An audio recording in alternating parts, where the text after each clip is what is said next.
Hello everyone, this is Utkarsh. Good morning. Good morning, Utkarsh. Morning, sir.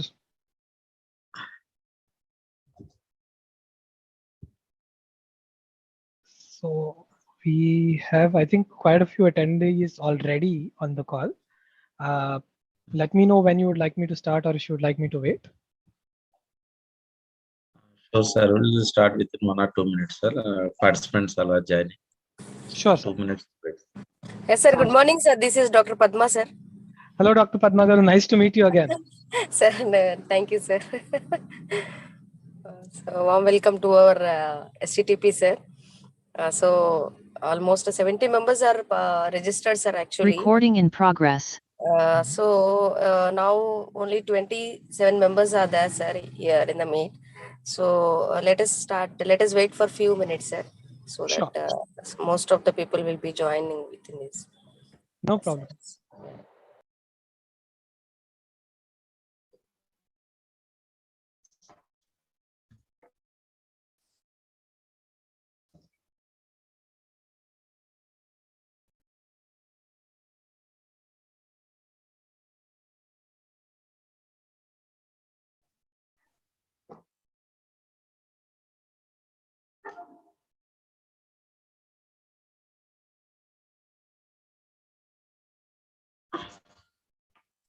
So while we wait, I just wanted to do some quick checks. Can you see my screen at the moment? Yes, sir. It is. Yes, sir. Okay, wonderful.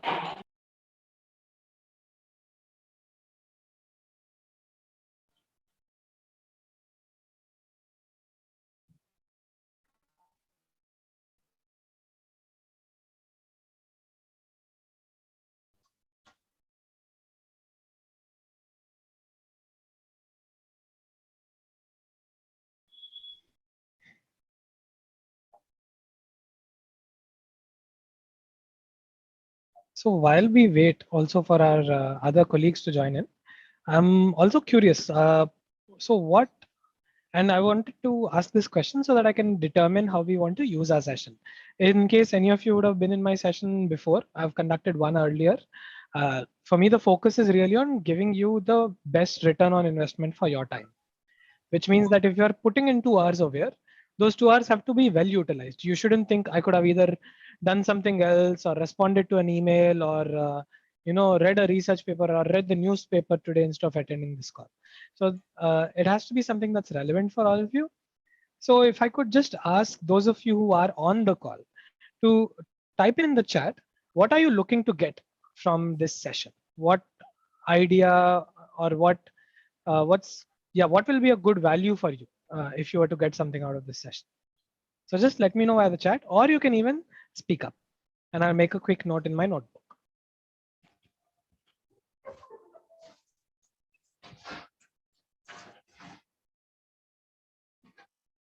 So anyone wants to do the boni?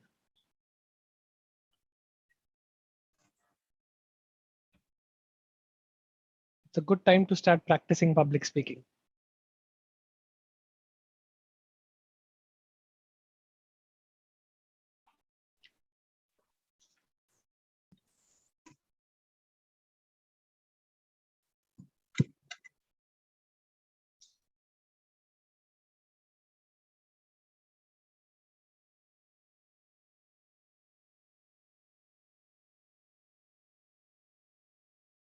All right, I think we are still a little audio video shy.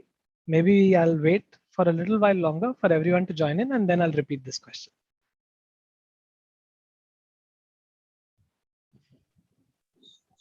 Yes, Utkarsh, can I? Yeah, please. Yes, good morning. And you're so young, seems energetic. We hope we'll get a lot of information from you. Actually, public speaking, everyone, they speak on the dais. But Correct. in my opinion, the person who influences the audience and who can motivate the audience, and he is a good public speaker. So we are all English literature people, and that's why we have known about the Brutus speech, Antony's speech in Julius Correct. Caesar. Yes, that's why how the people they change the mindset of the people, and some of the techniques as we are faculty members, and that's why we want to grab the attention of the students in any way. That's why what are the some of the tips or tricks we want to play in order to get the attention of our students. And that's why I want to know what type of art the speakers they have, like you. So I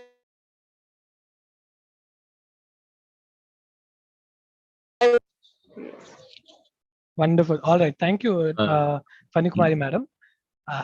If you could also just put that into the chat very shortly, like, how to influence people with your speech, because we've gotten a lot of good points. People want interesting, different inputs from this session, and I'll do my best to address them all.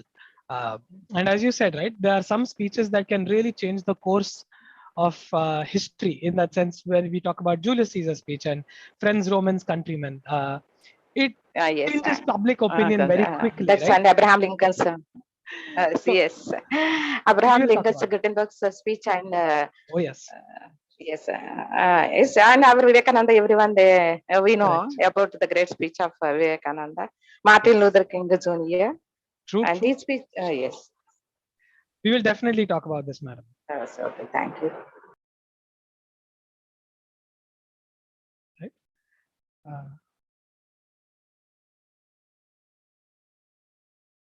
So,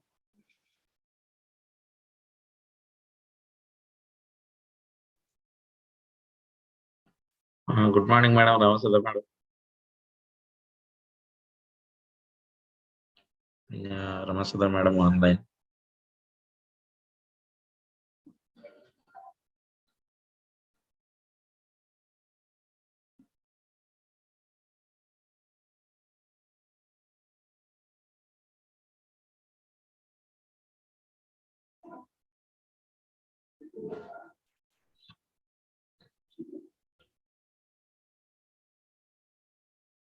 right. So I saw a lot of good chats. We've looked at from Dr. Radha Devi Garu saying, how do you attract and retain the attention of the audience? Attraction, you might still be able to do sometimes, but how do you retain also their attention constantly? That's a key one. Excuse me. Good morning, Utkarsh. Yes. This is Professor Ramasudha.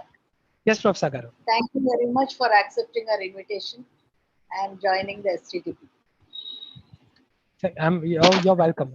It's a pleasure to be here. Good morning. Good morning. Good morning. Welcome to the STTP, and I hope our audience will take full advantage of your lecture today. I'm confident of that, Professor Garu. Yes, I know that. I know that. We are confident of that. Yes, thank you very much.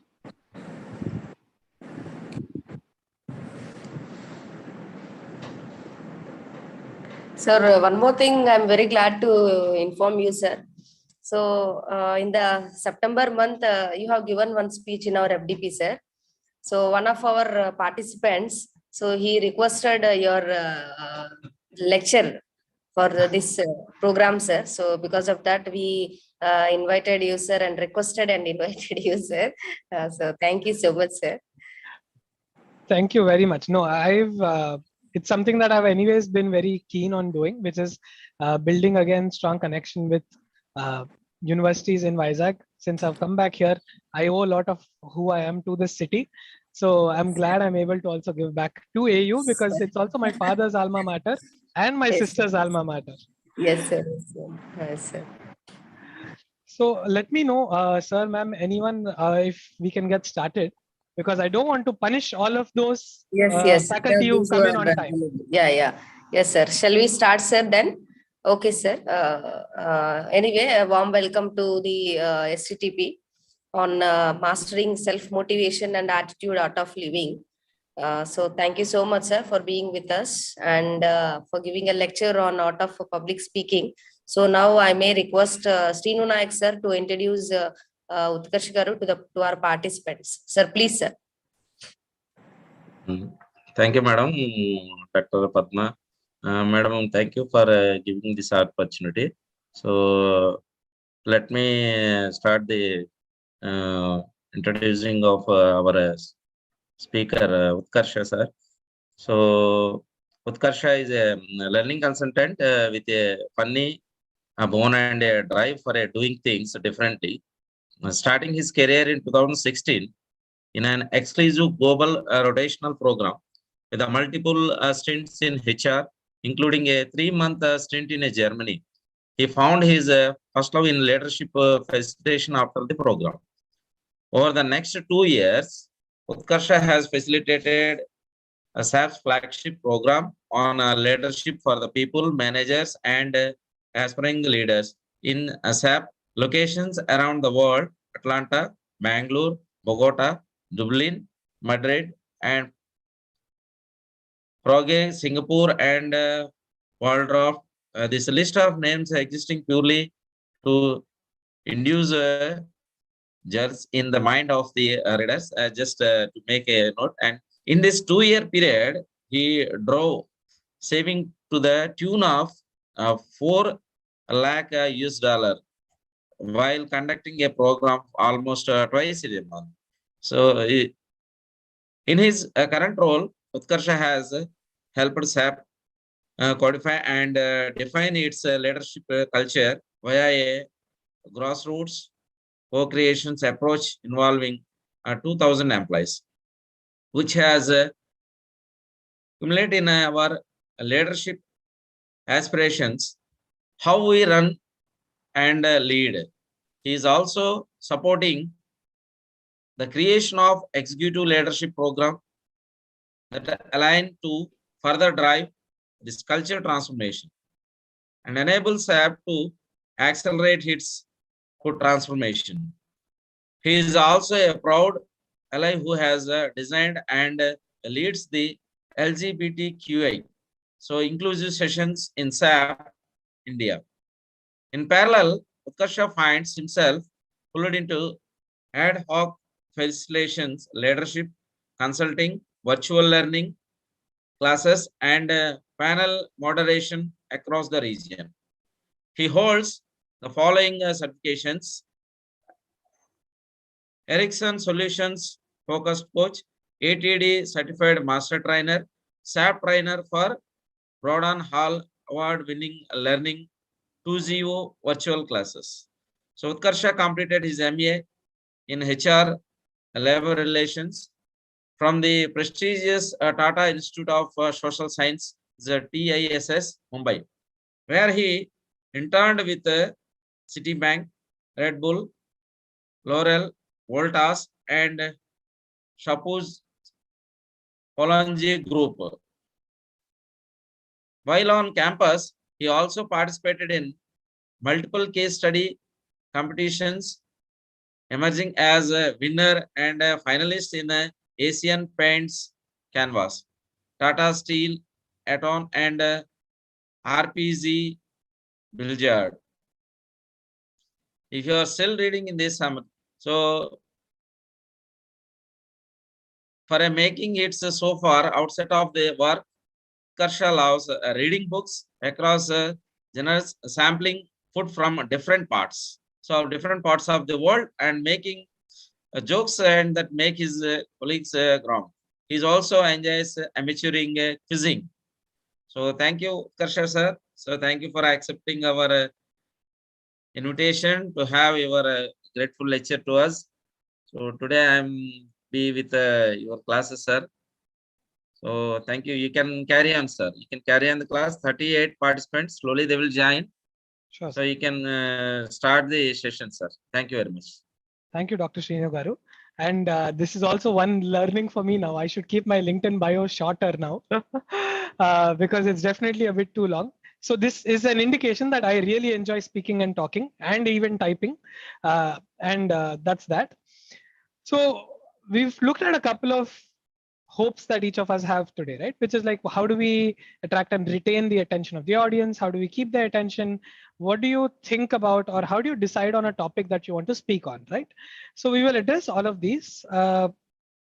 And just one quick thing is, in case I forget to address one of your questions, just at any point in time, you can pause, or whenever we have a break for questions, like say like, hey, this thing didn't get addressed yet, Utkarsh, and I will be happy to pick it up. Right. So currently in the slides that I haven't exactly covered Vamsi Krishna Garu's point, which is how do you think about which topic to prepare for, but I can definitely talk about it and share what are my like mental processes that I use to kind of make that decision. All right. So with that being said, maybe just one more question, which again helps me to do some good calibration before we jump into the content pieces, which is what are the different platforms that uh, all of you as faculty do your public speaking in? I'm guessing classroom will be one, paper presentations in seminars will be one. But so like if you could just let me know, by and large, where all do you find yourselves having an opportunity to do public speaking?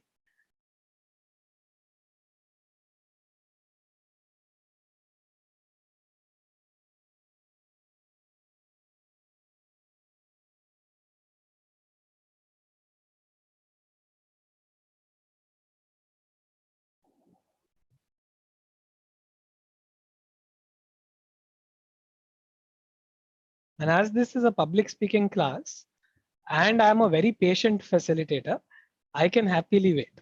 So నాకు problem ఏం లేదు. Like just let me know to get a sense of, okay, what are different areas or platforms where you want to do public speaking or where you find yourselves in that situation.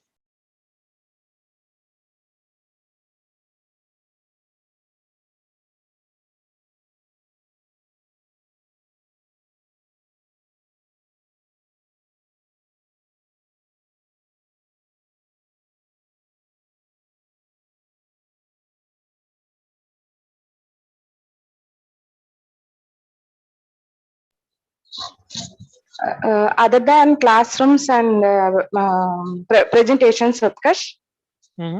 Yeah, like other Yes. than that, where else? Yes.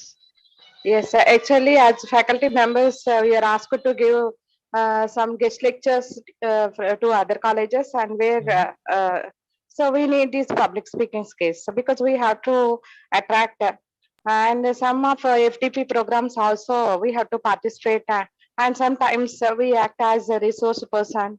At the time also we need these public speaking skills. Got it, madam. All right. Thank you, Padma Garu. Thank you, వినపడట్లేదు. Vamsi Garu and Annapurna Garu also on the chat. Mostly for seminars is what I'm getting. So seminars, classrooms, guest lectures in other colleges, FDPs that we are making, maybe paper presentations where you're presenting. All right. So if this is the context, that helps me also understand what's the audience is. So I'm guessing then the audience by and large is usually either students or it is other co-faculty, or it would be, I think, teaching and non-teaching staff, depending on if it's like a seminar. Seminar, it can of course even be members of the general public. All right. Perfect. So with this being said, I have all the inputs that I needed to prepare or kind of take us through different examples today. So first off, let's try and understand what is speaking and what is public speaking, and what's the difference between speaking and oratory, right? So speaking is something easy. All of us can speak. Eppudaina, anytime, if you ask us to speak, we can speak, right? Oratory, though, is a different matter. Oratory is exceptional speaking, speaking that has the power to influence people, speaking that helps people remember things, right? And that is why also you can see over here two sample speeches that we have. The first speech on the left is a speech that I think most of us or all of us would remember.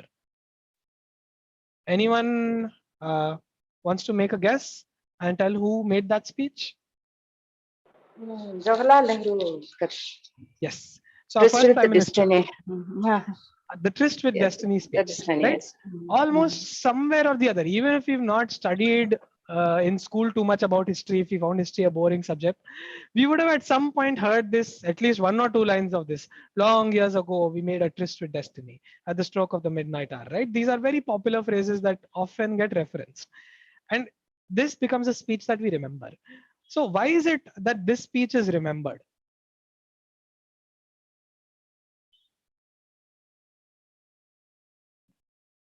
What are the factors that contributed to this speech being remembered?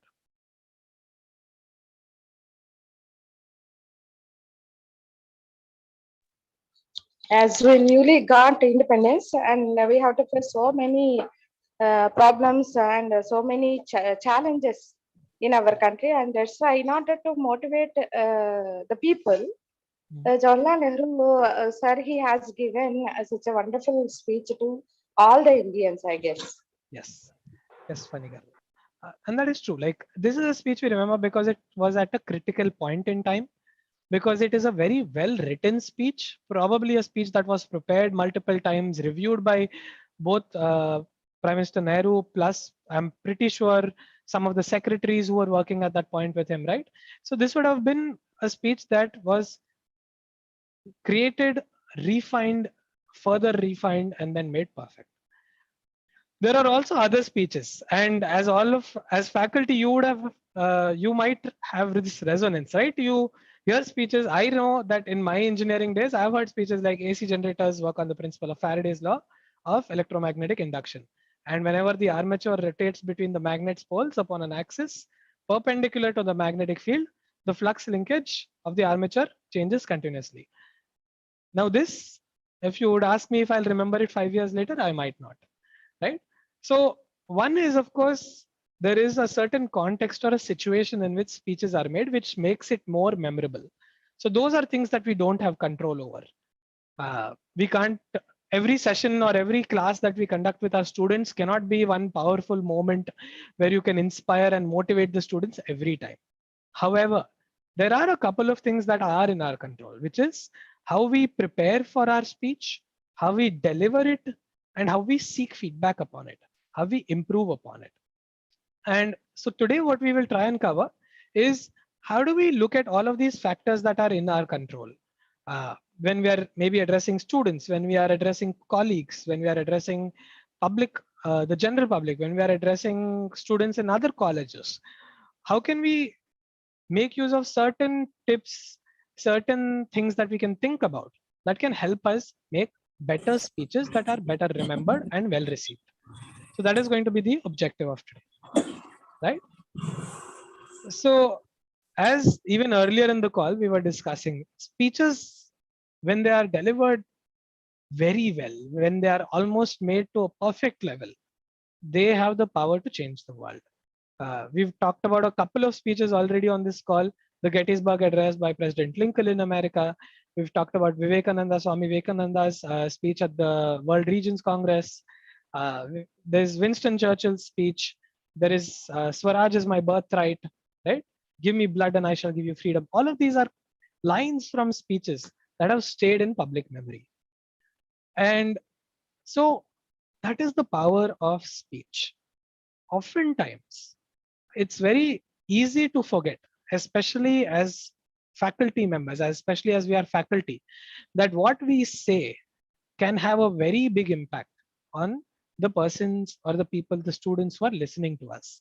We often think, okay, it's same old only, same concept. We've been teaching the same subject for years, same chapters, right? Same principles, similar type of students, only faces change, but by nature, it's the same crowd. And that sometimes can have a impact on our motivation or our interest levels or our preparation. And it's key to resist that and try and keep ensuring that you constantly change yourself, change the way you're doing things, change the way you're teaching, change the way you're speaking. So that really helps people stay relevant. It helps your speeches stay relevant. And also very importantly, it helps you as faculty stay engaged with the subject. Otherwise, it becomes the same old chore where you have to teach the same chapters, same concept in the same style. And then that is never fun. So very quickly, then I want to just straight away jump into the core of our session, which is the way I try to structure it is I, in my mind, think that there are 3 stages for public speaking. The first stage is preparation. The second stage is your actual speaking, the delivery, right? And the third stage is the aftermath or the post delivery. And each of these stages, in fact, are super duper important. Oftentimes, when we think of speeches, we only think about the speech, right? We only think about that session that was done. but we don't so often focus on the preparation that went into that session and what happened after that session. So simply also, do you think that Winston Churchill just made this speech extempore? Just it came to his mind and he immediately said it? Yes or no?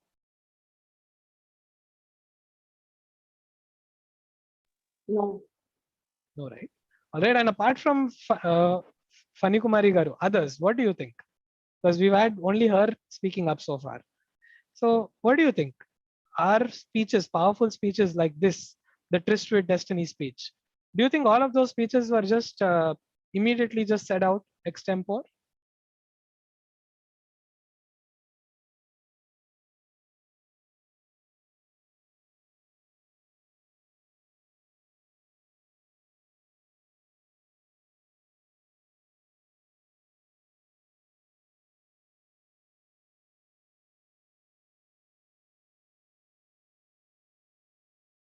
I'm waiting for more voices to start speaking up.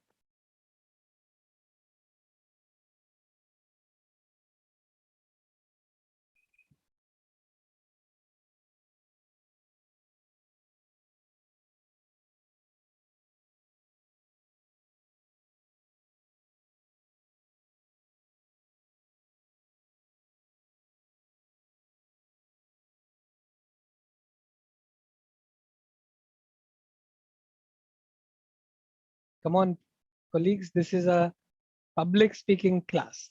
So we have to be comfortable to speak English, Telugu, Hindi, anything. But it's important that we have a good conversation. So what do you think?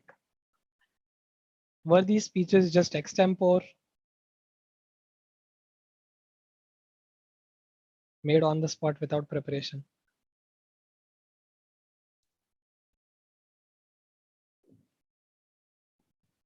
Yeah, we have to prepare for something. Without preparation, it is not possible to give an example lecture, I think.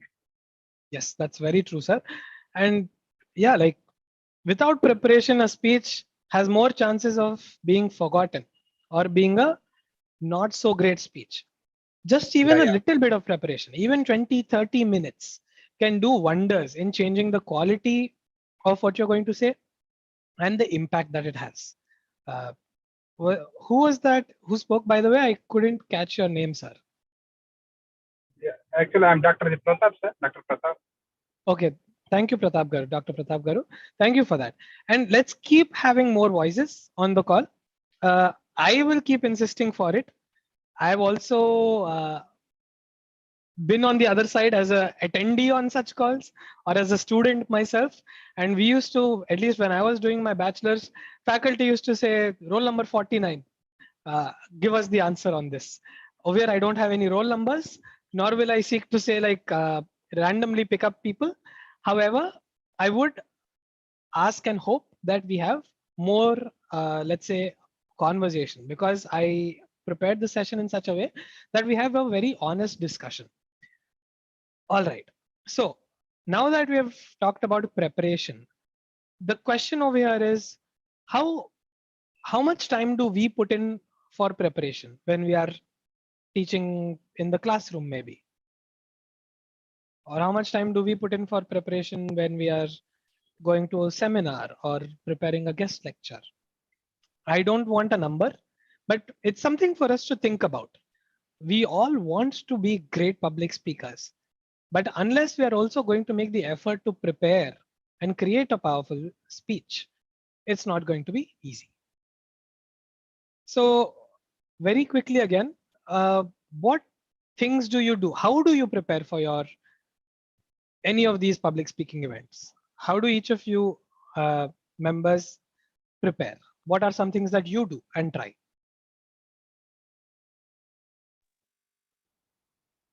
Let's Okay. get Some references like that, and based on the content and based on the topic and based on the seminar, it depends on the the particular talk of that particular time.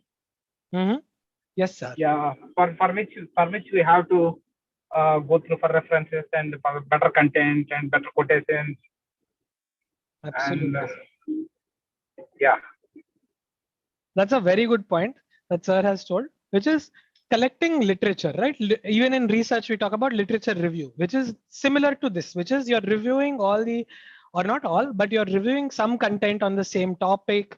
You're finding references, you're reading up papers or journals, right? Or articles, textbooks, to try and create good content and filter out the right content that you want for your session. So that is one thing that we do. How else do you prepare? What other things do we prepare for? Anyone else who wants to share? What else do you do in your preparation? Yeah, we have to prepare some kind of synopsis, synopsis like the synopsis and important points like that, which could be, explained well at the point of time of giving public speaking. Yes, sir. Again, a very key point, which is what is the core of your speech? What is the key messages, which is the synopsis / the important points, which is basically our method to say, okay, if we want our audience to take away 3 points from our entire talk, the 3 points should be 1, 2, 3. And that should be very clear in our mind, which is what are the 3 things or what are those key points that I want the audience to remember after the speech is done. Fair enough. All right. Any final voice? Anyone else who wants to share? Apart from preparation, finding out references, reading different literature, identifying the key points or the synopsis, how else do you prepare? May I? Yes, ma'am. Yeah. Usually I follow the 4 P's: planning, preparation, practice, and performance. And obviously organization of the content, as the speaker before was mentioning. How do we organize the content? In the first phase, how do we attract the attention of the audience and gradually move into the points to be conveyed? So that's how I follow. So practice makes a lot of difference, and the target audience also. We have to match the target audience. Yes, that's all from my side. Thank you. Thank you, Dr. Radha Devi Garu. And we've gotten pretty much the session is done because within all of you itself, we've come up with some very solid points that need to go into preparation.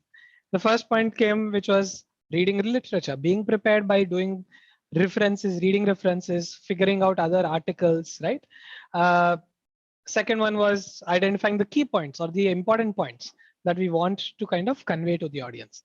The third one was following the 4 P's, which is planning, preparation, practicing.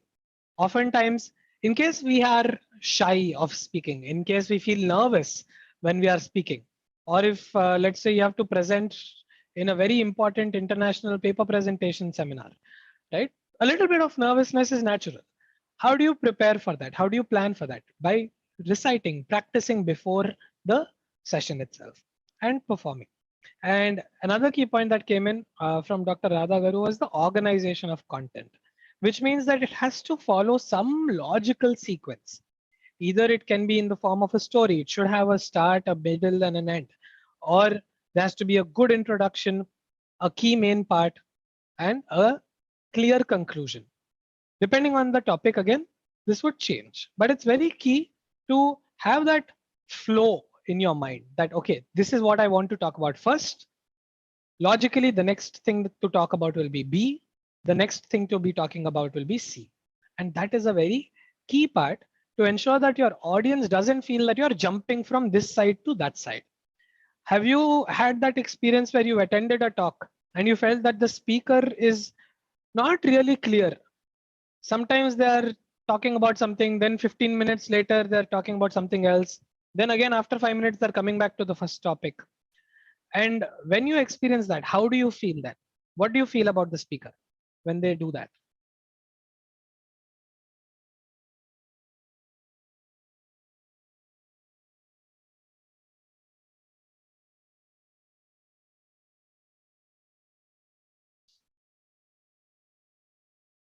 So often you might think that, okay, maybe the speaker is not well prepared, or you might think that they've not thought things out.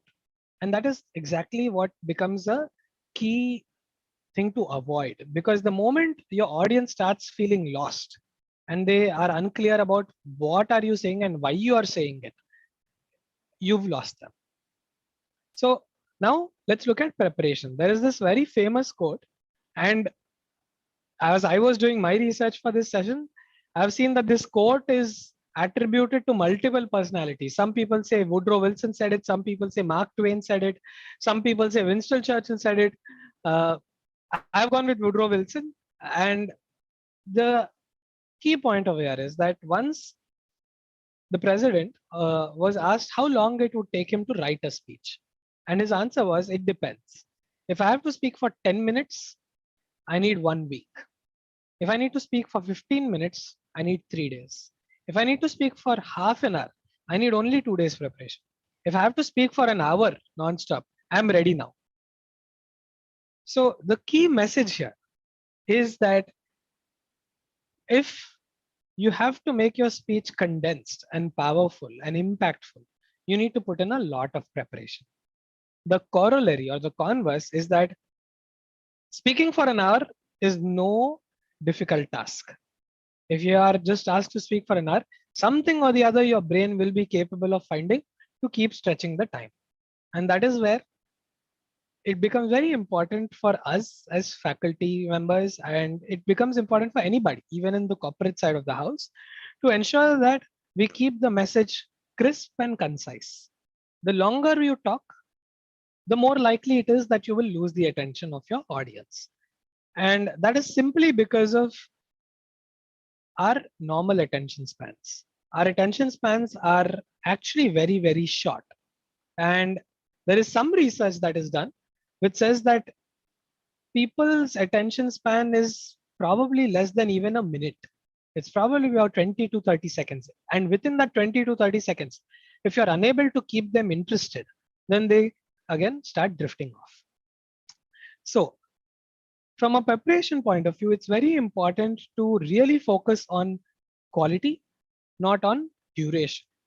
It's not about making a 2-hour speech, 1-hour speech, or even a 30-minute speech. It's really about making it as concise as possible so that there is more chance that people are attentive throughout and you've created a better impact. Any questions so far? If yes, like just feel free to put it in the chat, or you can also speak up. I'll wait for a few seconds in case anyone is thinking about something, and then we will move to the tips for preparation.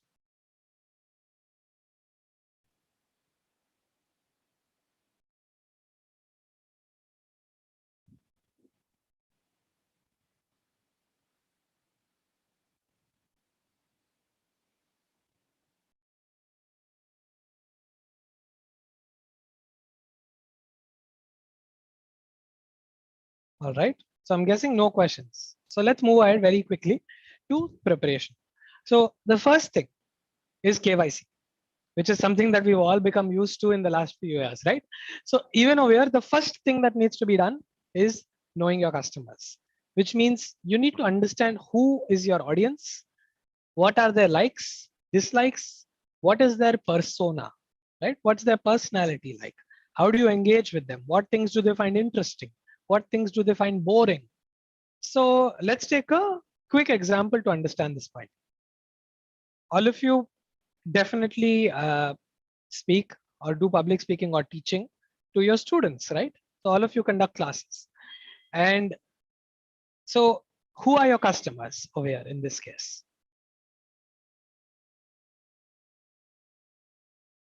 So when you're conducting classes, who are your key customers?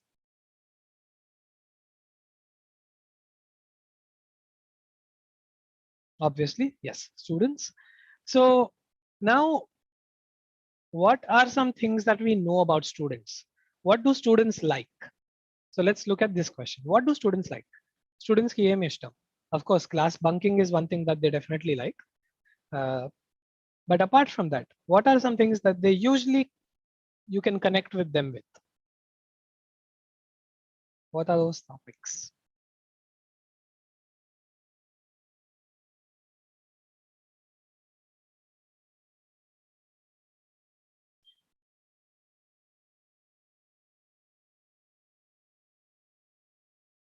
Waiting for some responses.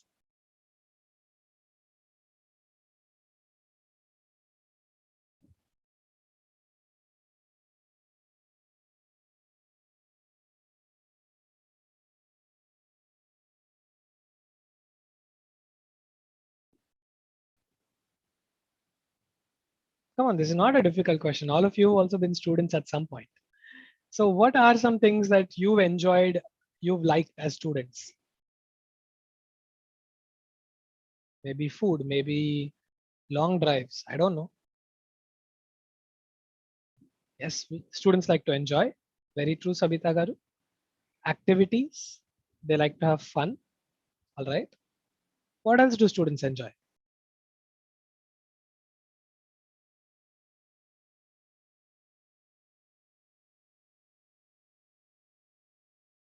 Come on, we've had Sabita Garu and Dr. Radha Devi Garu share.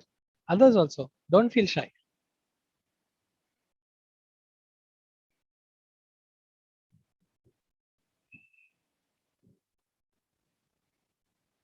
Games, all right. Yes, they definitely enjoy that. Infotainment, yes. Informational, but in a very nice manner. Absolutely.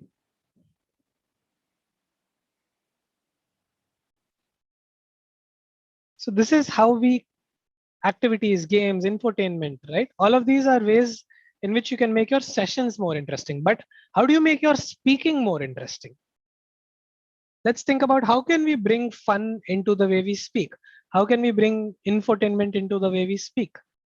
How can we bring this lightheartedness when we are making our or when we are covering topics? Any tips, any suggestions? How do you make your class more lively in the way you're speaking? Yes, by asking them questions, by making it very interactive. That's true.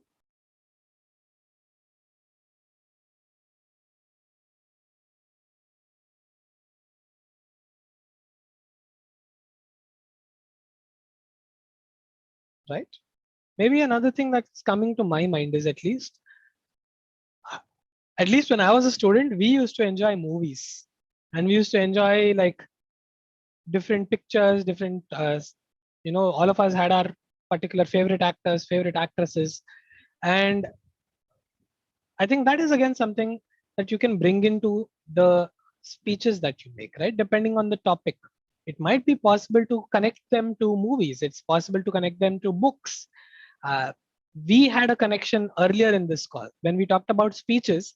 Some of you talked about the speeches that you remember, which is Swami Vivekananda's speech, or it could be Jawaharlal Nehru's speech, or it can be, the Gettysburg Address or Martin Luther King's speech. I have a dream. So asking questions like this encourages people to think and engage with you, and that helps your speech stay more or at least helps them be more attentive.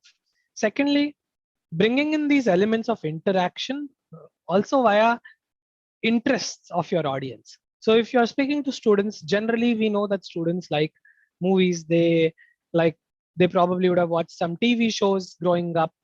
And if you also have that in common, it's great to use that as a means of connecting with the audience, right? So for example, if you're talking about communication skills, and I had shared this in an earlier class, so those of you who heard this example, please pardon me. However, if you're talking about communication skills, we can talk about how people can be assertive, they can be aggressive, they can be, non-assertive, and they can be manipulative. These are the 4 different types of communication. Now, I can make a connection to probably Bahubali, the movie, and say, okay, which character in Bahubali is assertive? Which character in Bahubali movie was aggressive? Which character was manipulative? Which character was submissive? Right? So think about again, how can you make those connections? And I know it's not going to happen for every topic, but as long as you're able to think about these 1 or 2 things, at least in every session, where you can bring in something that is of interest to your audience and connect that to the concept you're trying to teach or to the topic that you have. it can make a big difference in the engagement levels. The second point now in the preparation phase is dealing with your concerns. They are likely to be valid. What do I mean by this? Very simply put, if before going for a class, you are thinking, I'm not sure, I think the students will just get bored. This is a very dry topic. EMF theory is very difficult to explain, right? Or I don't know, the Quit India movement is not something that too many students enjoy. Or philosophical discourse on Immanuel Kant is not something that anyone will understand. So if that is something that you're having as a doubt in before your class, it's important to take some action on that doubt, because all of you have a lot of experience, have a lot of expertise. So if you are having a doubt about something, your gut is telling you that this might not be a fun thing for the audience, you're probably right. So then it becomes really important for you to take some sort of effort to try and rectify or solve for that particular problem that you're anticipating. Next is determine your style. And what this means is, again, some faculty that I've had in my bachelor's and in my master's had a very easygoing style. They would speak and laugh and joke with the students. They would know the students by name. They would walk, instead of standing on the dais, they would walk in the classroom, right? And it used to be a very relaxed atmosphere with them.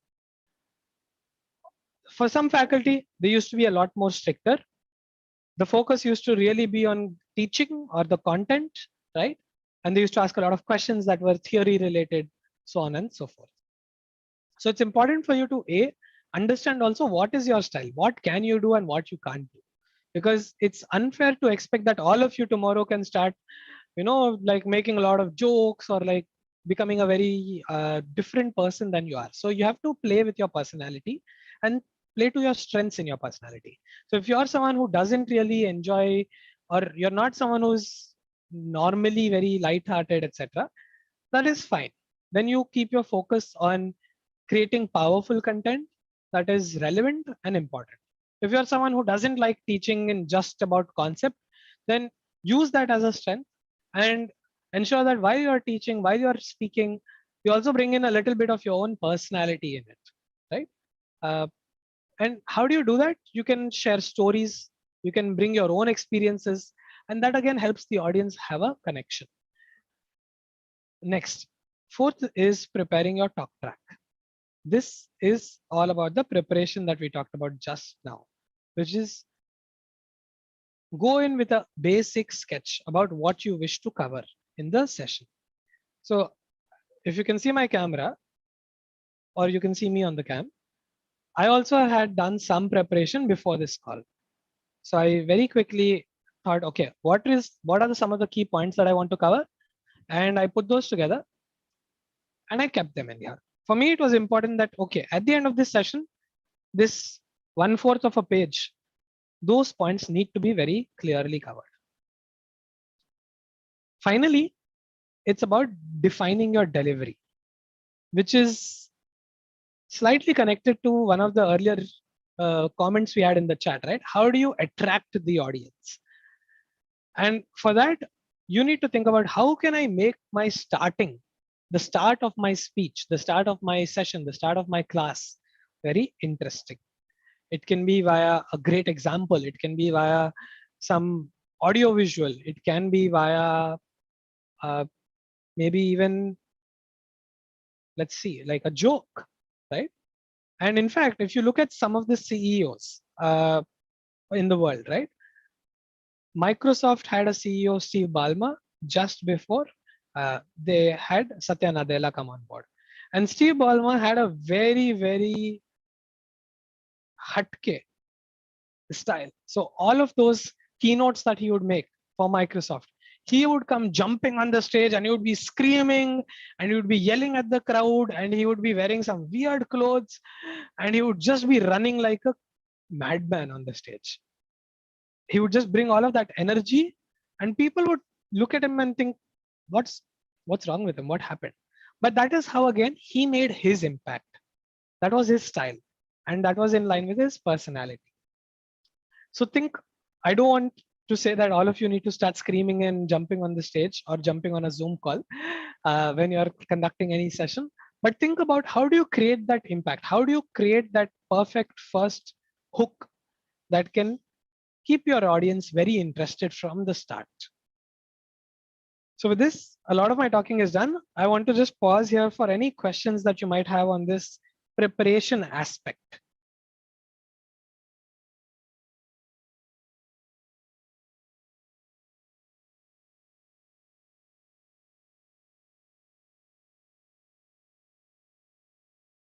Any questions on preparation?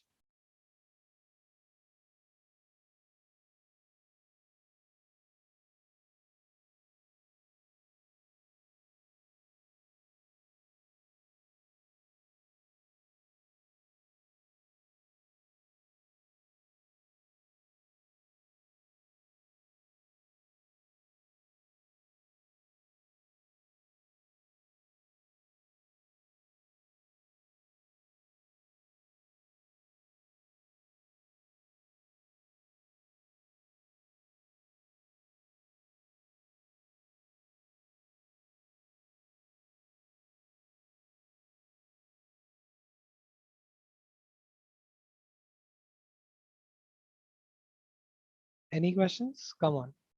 I refuse to believe that there are no questions on this.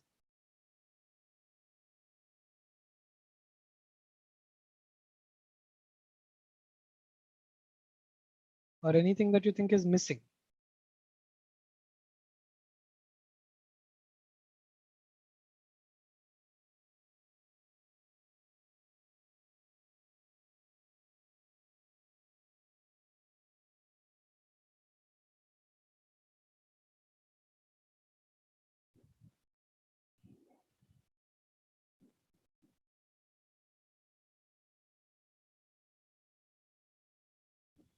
All right. So let's rephrase the question.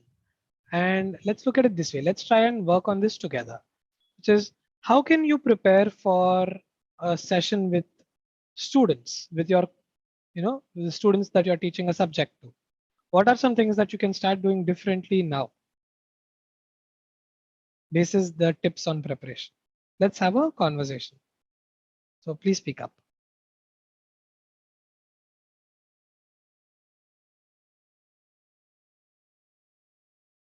Any of the colleagues who have not spoken up so far?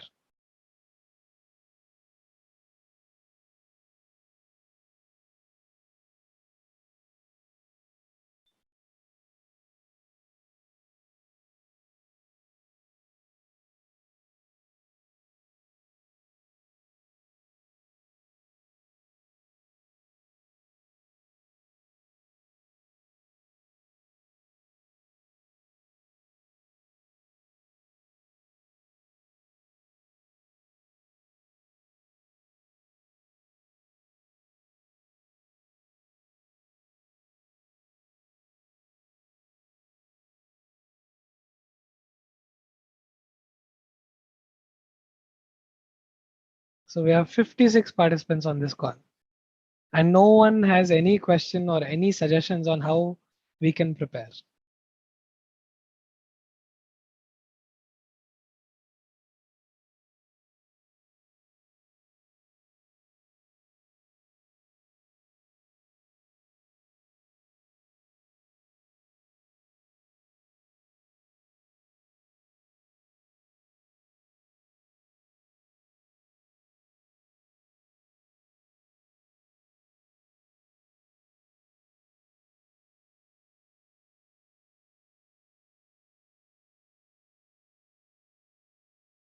All right, Andy.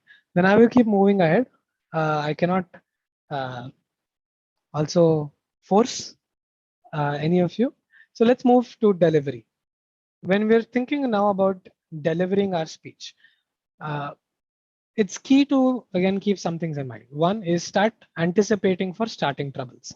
Sometimes when we're starting a speech, and especially if it's in front of an audience that we've not interacted with before, there is a little bit of nervousness that comes in. And it's very important for you to not let that affect you. So Sometimes in the start, you'll stumble on a few words. You'll forget something that you wanted to say. It's all right. It's very important to not let that affect you and affect your confidence level for the rest of the session. So if you are someone who struggles to start speaking, or if you have that starting trouble, right? Don't let that be a challenge. Expect it, allow it to happen, and move on. That is tip number one. The second thing is find your friends. Make eye contact with them. So in both ways, when we are speaking about physical sessions, if you're speaking to a group of 100 students or 50 students, right?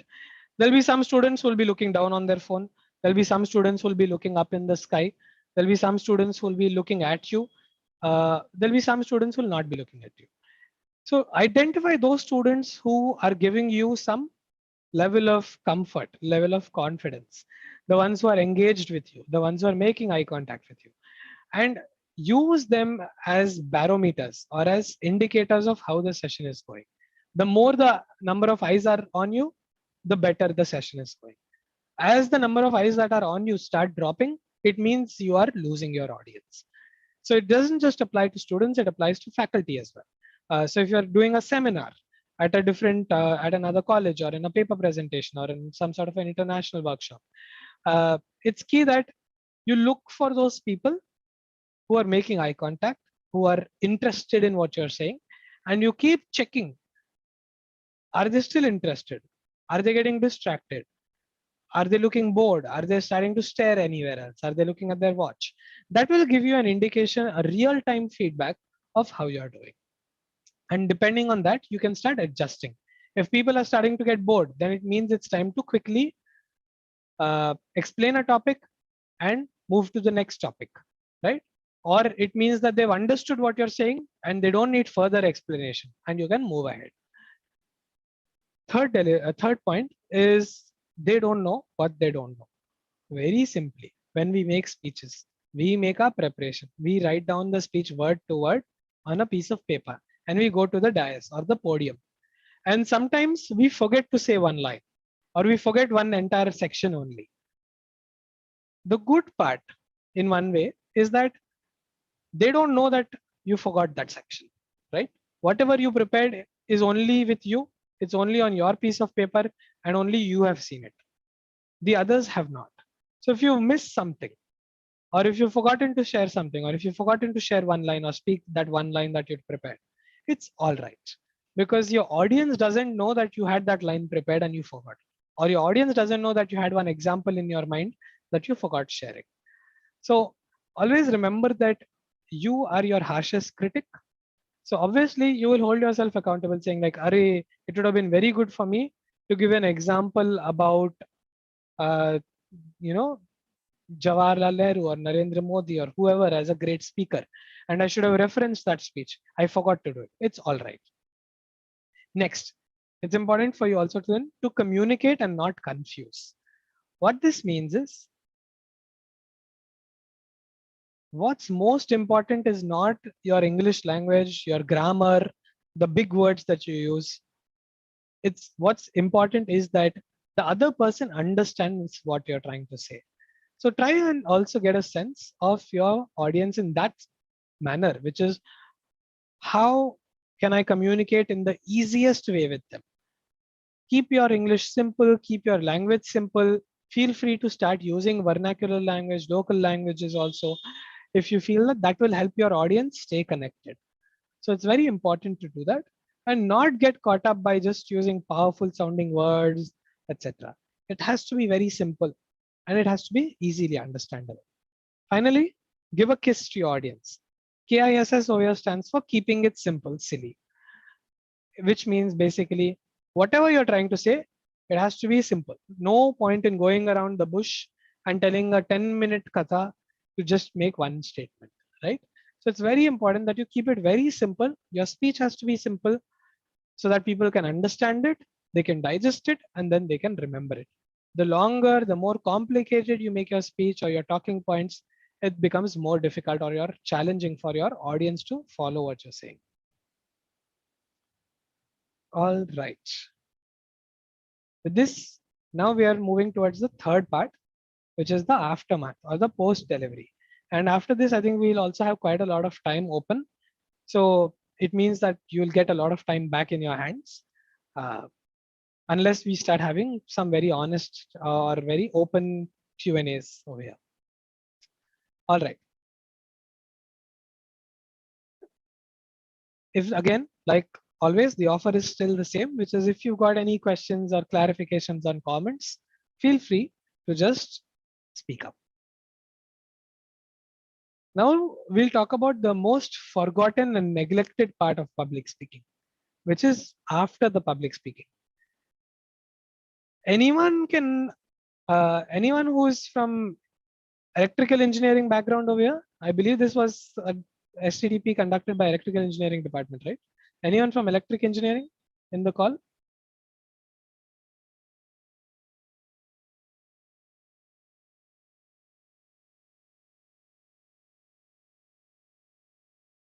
Anyone? Anyone who's come from EEE department or even an electronics department?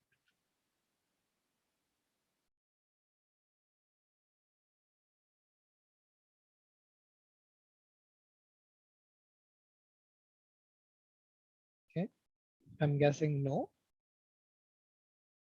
All right, so this is something that I had learned in our engineering in one of the electrical engineering classes, which is what we call as a closed loop process or a closed loop system. And this was part of a subject called control systems engineering. So the image over here talks about input, process, output. However, there is also one more loop that makes this a closed system, which is a feedback process or the feedback loop. And a feedback loop is critical for setting up a closed system, which is a more stable system. Why am I telling all this technical jargon? Is basically to make this simple point, which is unless you're taking feedback actively and in a regular manner, your public speaking is never going to improve. It's very important for you to understand what worked well, what didn't work well, so that then you can figure out what you need to do differently the next time. And very three simple things that I do personally. First is I try to identify someone who can give me detailed feedback. Find a reviewer. So if you're, let's say, conducting a FDP, right? You might know one or two faculty on the call who will be your participants. You can just simply speak to one of them before the call and tell them that I'm planning to speak about this topic. I want you to give me feedback on how I did on these parameters.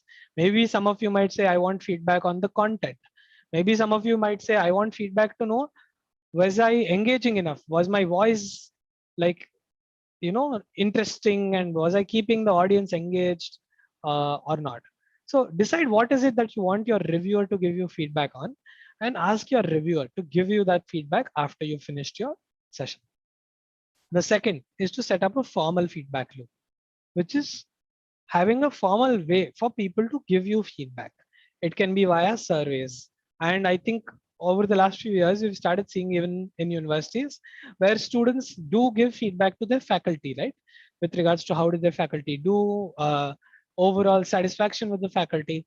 So rely on these feedback channels. Try and encourage your students to be more honest with you so that they can tell you what they like in your teaching style or your speaking style, what they don't like. And then you have the liberty to decide, okay, can you do something differently the next time that you're teaching them or in the next semester, whenever. The third tip over here is to remember to always keep improving. This becomes especially critical when you've been in the same field for a long time and you're teaching maybe a same subject. Maybe it's communications engineering, or maybe it's wireless networks, or maybe it's financial accounting, right? So it's very easy for us to start feeling comfortable very soon. If you've been teaching the same course for 2 years, 3 years, and you've now become a master at it, right? You then hardly feel the need to change. And you then obviously will hardly find the need to ask for feedback. But that is a danger. And that's a very slippery slope that we are best avoided. So remember that I can always be better than I am right now. I can always do something even more better. I can do things more differently. So try and keep that spirit alive so that you're constantly looking for ways to make your speech, to make your class, to make your seminar a lot more effective. All right. With this, we are pretty much at the end of our session. So any questions so far on these three phases that we've talked about? Preparation, delivery, after the delivery. Any questions? Because we have an hour and I'm going to do two things. Like either if you have questions, we'll have a good discussion around it. Any doubts that you might have, Mike Mena, if you feel that I'm struggling with this and you want some suggestions, we can discuss those now. Otherwise, we can end the call and give everyone back their time. That is also fine. So any questions?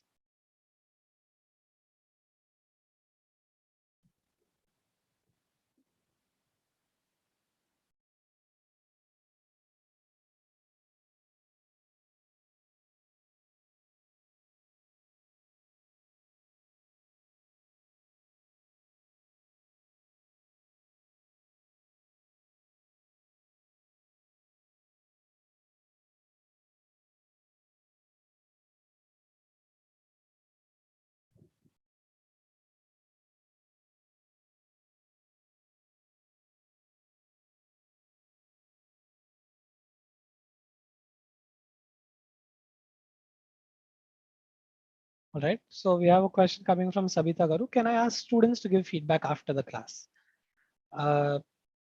Definitely. I think why not? Students might feel a little weird. They might be surprised. Why are you asking them for feedback? It might not be after every class, every day, but you can always at least identify one or two students, or you can ask all of the students also that, okay. And it's very important to be transparent also. So if you are going to tell them that I want to try and make classes a lot more interesting for you, I want to do things differently, or want to be more engaging, what would help? And they might give you some good feedback. They might give you suggestions also that if you could try this, I think we will like it. So identify those one or two students, or maybe your entire class also, and you can ask them feedback definitely in a very simple manner, that what would they like. Maybe your students will also be like this class today, right? Most of us on this call almost all of us have been very, very quiet, but there might be one or two people who will speak up. Aruna Garu, so can you please speak up and tell me what the topic is? You said bringing more interaction in online class. So are you saying, like, the question is, how do you bring more interaction in online class, or something else?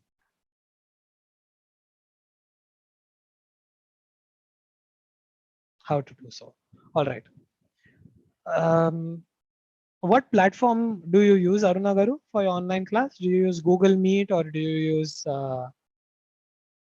Zoom or Teams or something else?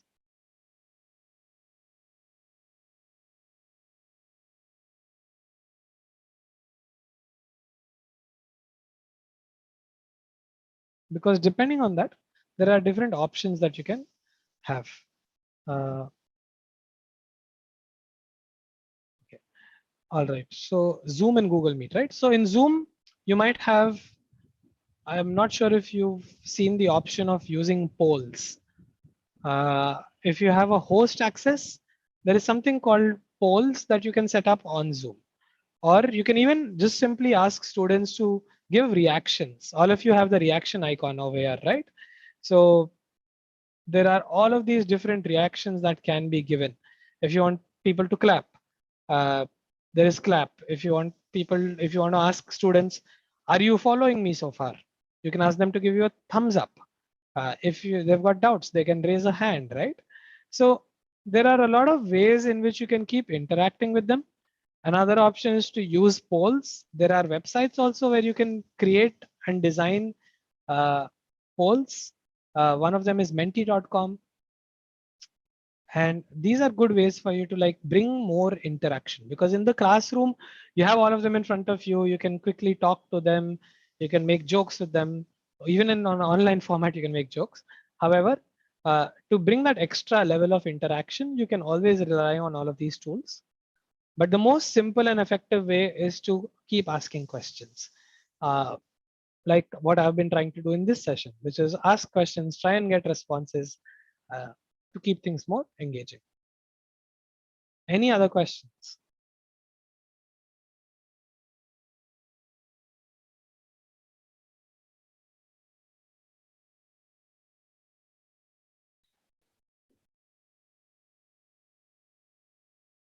All right.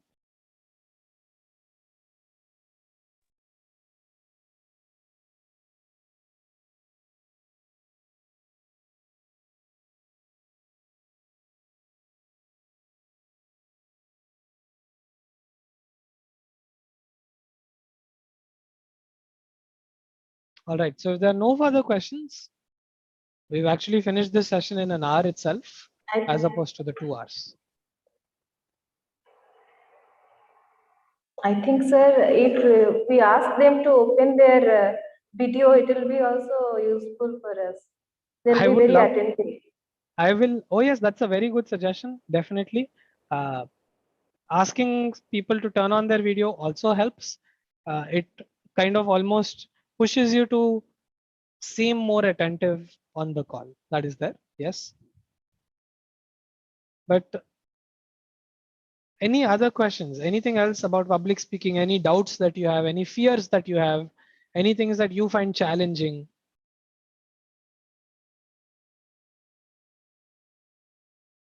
So very simple question. If there are no questions, that means all of you should be amazing speakers and orators. So what stops us? What stops us from being great public speakers?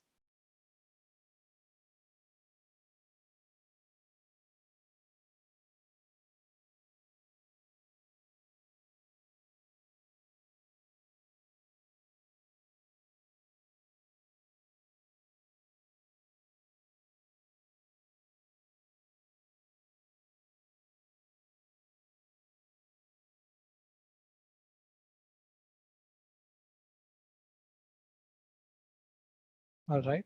I'm guessing that there are no questions and there is no engagement at this point. So I will then, yeah, if it's all right with everybody, I can then say that we can call this session closed. Yes. I would have wished for more participation, definitely. Thank you so But much. Thank it you seems so that, much, sir. thank you. Thank you all. Bye-bye.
ఎట్లా వెళ్ళారు class అయిపోయింది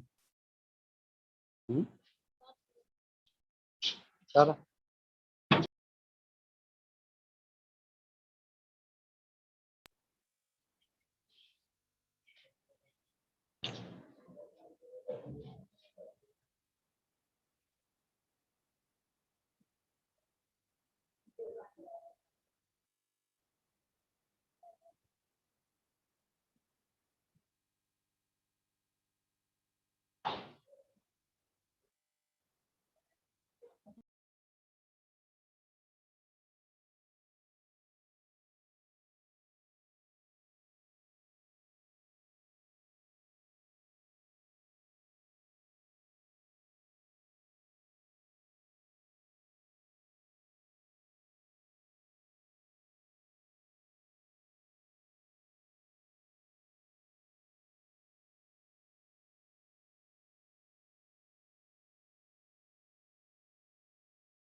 Participants, we have 1 hour.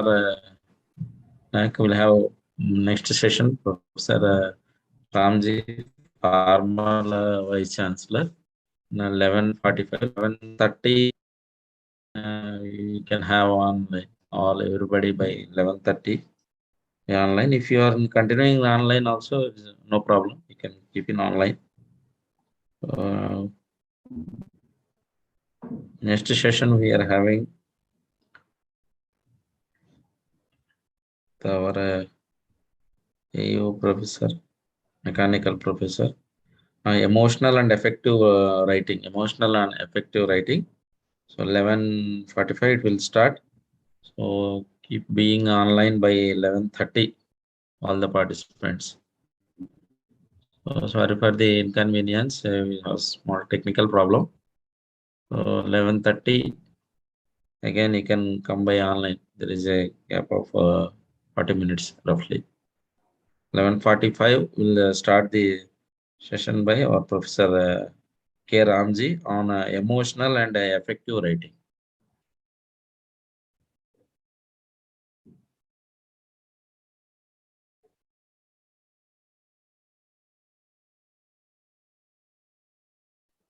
Sir, hello, sir. So requesting participants to stay for few minutes. Sir, Srinaik, sir. Madam. Sir, if possible, shall I ask Ramji, sir, to take the Early, session at early 11 to o'clock? join, madam. Sir? Early to join? Yeah, at 11 o'clock. Shall I request him? Okay, madam. Are you ready, sir? Okay, madam. I'm ready. You can ask, madam. No problem.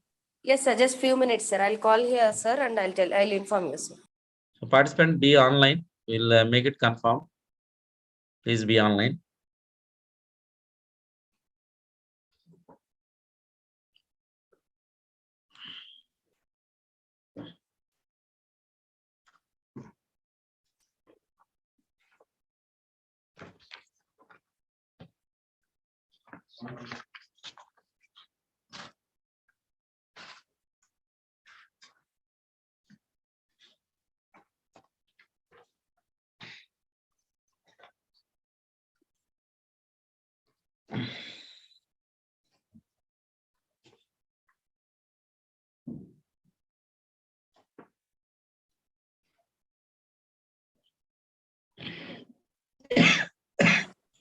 Sir Srinaik sir, sir said that he will be joined at by 11:10, sir.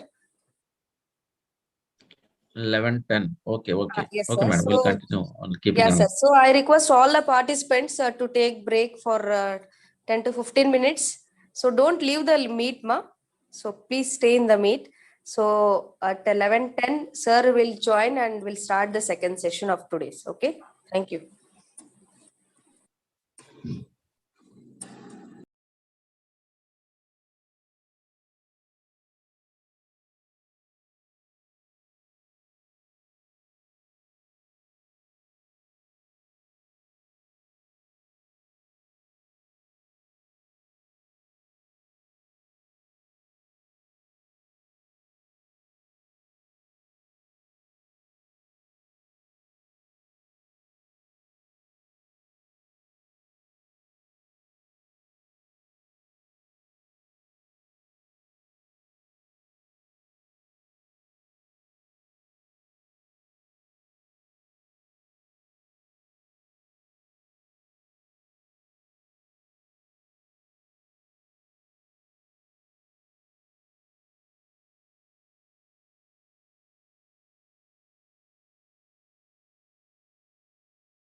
Now I invite all participants come back to online. In few minutes, we are going to start the session. 8 minutes left. So participant, come back to online. Those who are online, you can continue.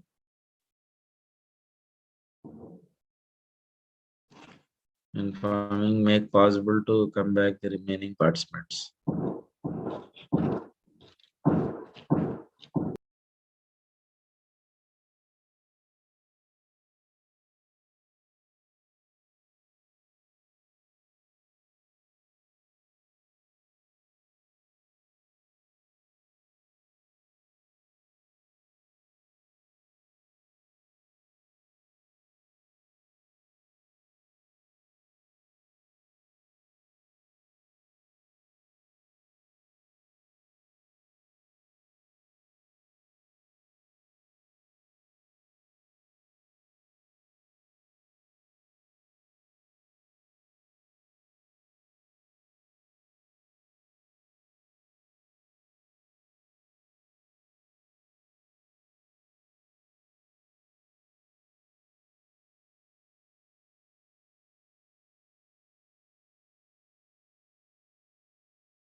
Let's participant be online.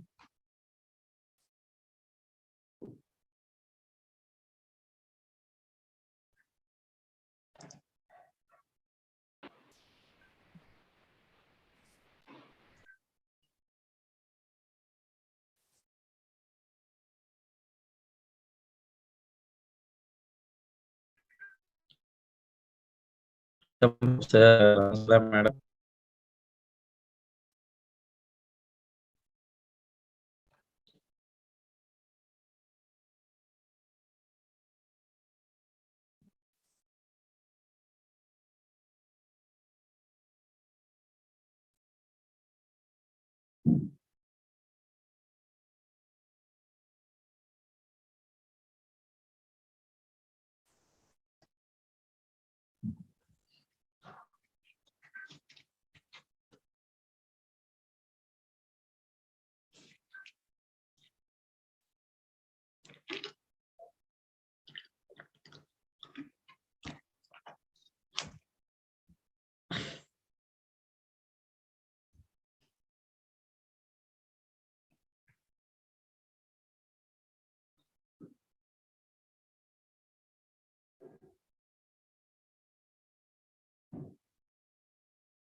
Sir, achara, sir.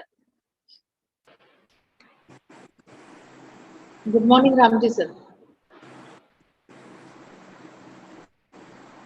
Good morning, sir, Ramji sir. Good morning, sir. Ramji sir. Good morning.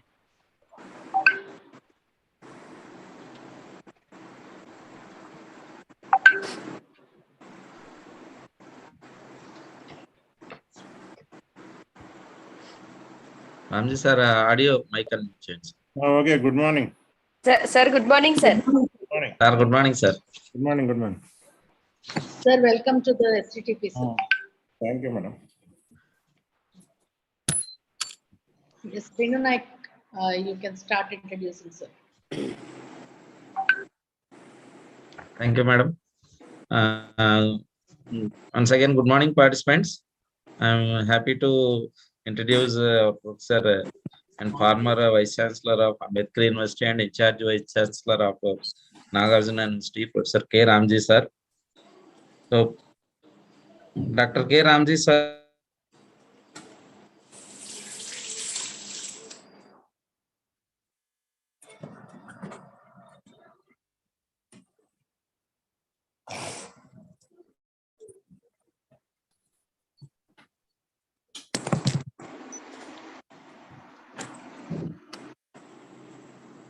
Sir, Srinath, sir, voice break and years of experience, gold medalist, and sir has 6 best awards. Among those, best teacher award from government of Andhra Pradesh in 2010, and best engineer of the year award from the government of Andhra Pradesh in 2010, and Dr. Sarvepalli Radhakrishna award for the best academic in 2007, and the best research award from the government of Andhra Pradesh 2006.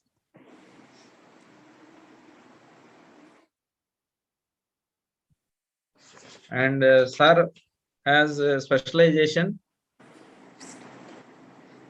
vehicle dynamics, fire mechanics, FEMCAD, machine design and robotics, mechanism and signal nanotechnology and nano composites.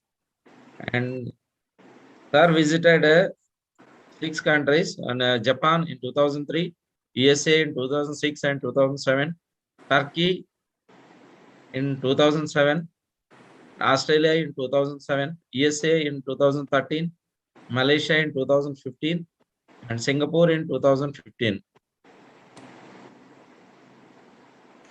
And sir has around 38 academic awards.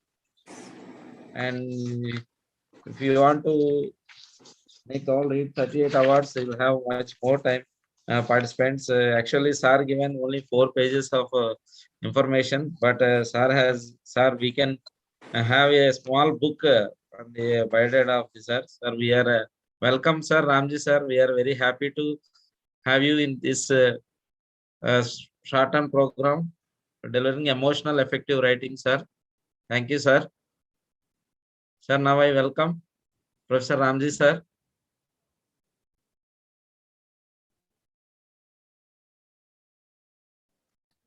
Once again, good morning to everybody.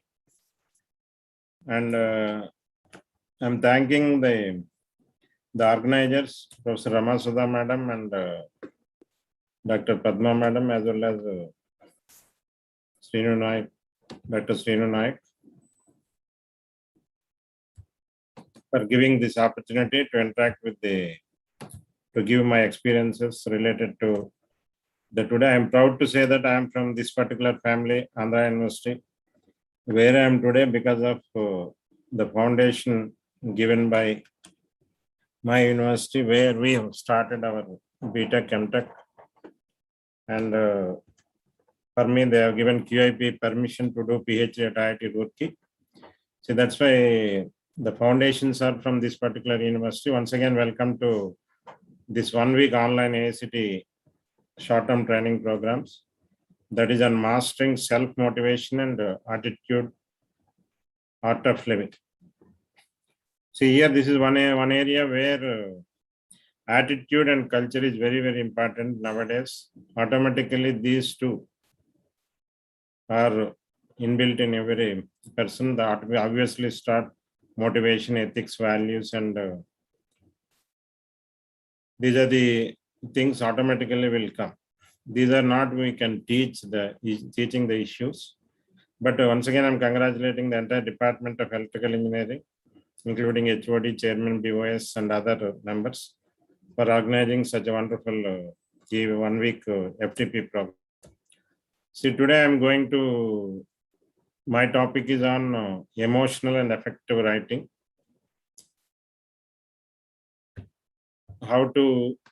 How best it can be considered. Is it the PPT is visible to you? No, sir. No, sir. No. No. No? No, sir. Okay. Sir, you are audible, sir. Audible and visible. PPT is it already shared, but it's saying not visible. sir, please once stop the sharing and after that you share, sir. So, sir, stop chesi malli share cheyandi, sir. I think some network issue, I think.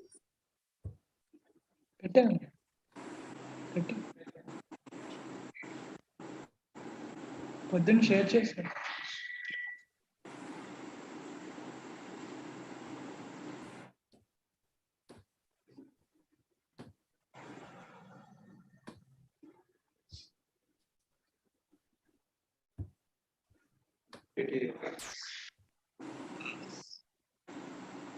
Sir, just your screen came and went, sir. Pardon? Sir, share total screen, sir, then it will come. Entire screen. Where it is there? Share entire screen. It will ask option, sir, when you start sharing. Sir, when you share the screen, it will have an option like a screen. If No, you select sharing screen is coming, basic advanced files, below share sound, optimize video clip, like that it is coming. no, sir, screen, Sharing sir. screen, sir. Screen, Sharing sir. screen only. Click on the screen, sir. Sharing screen.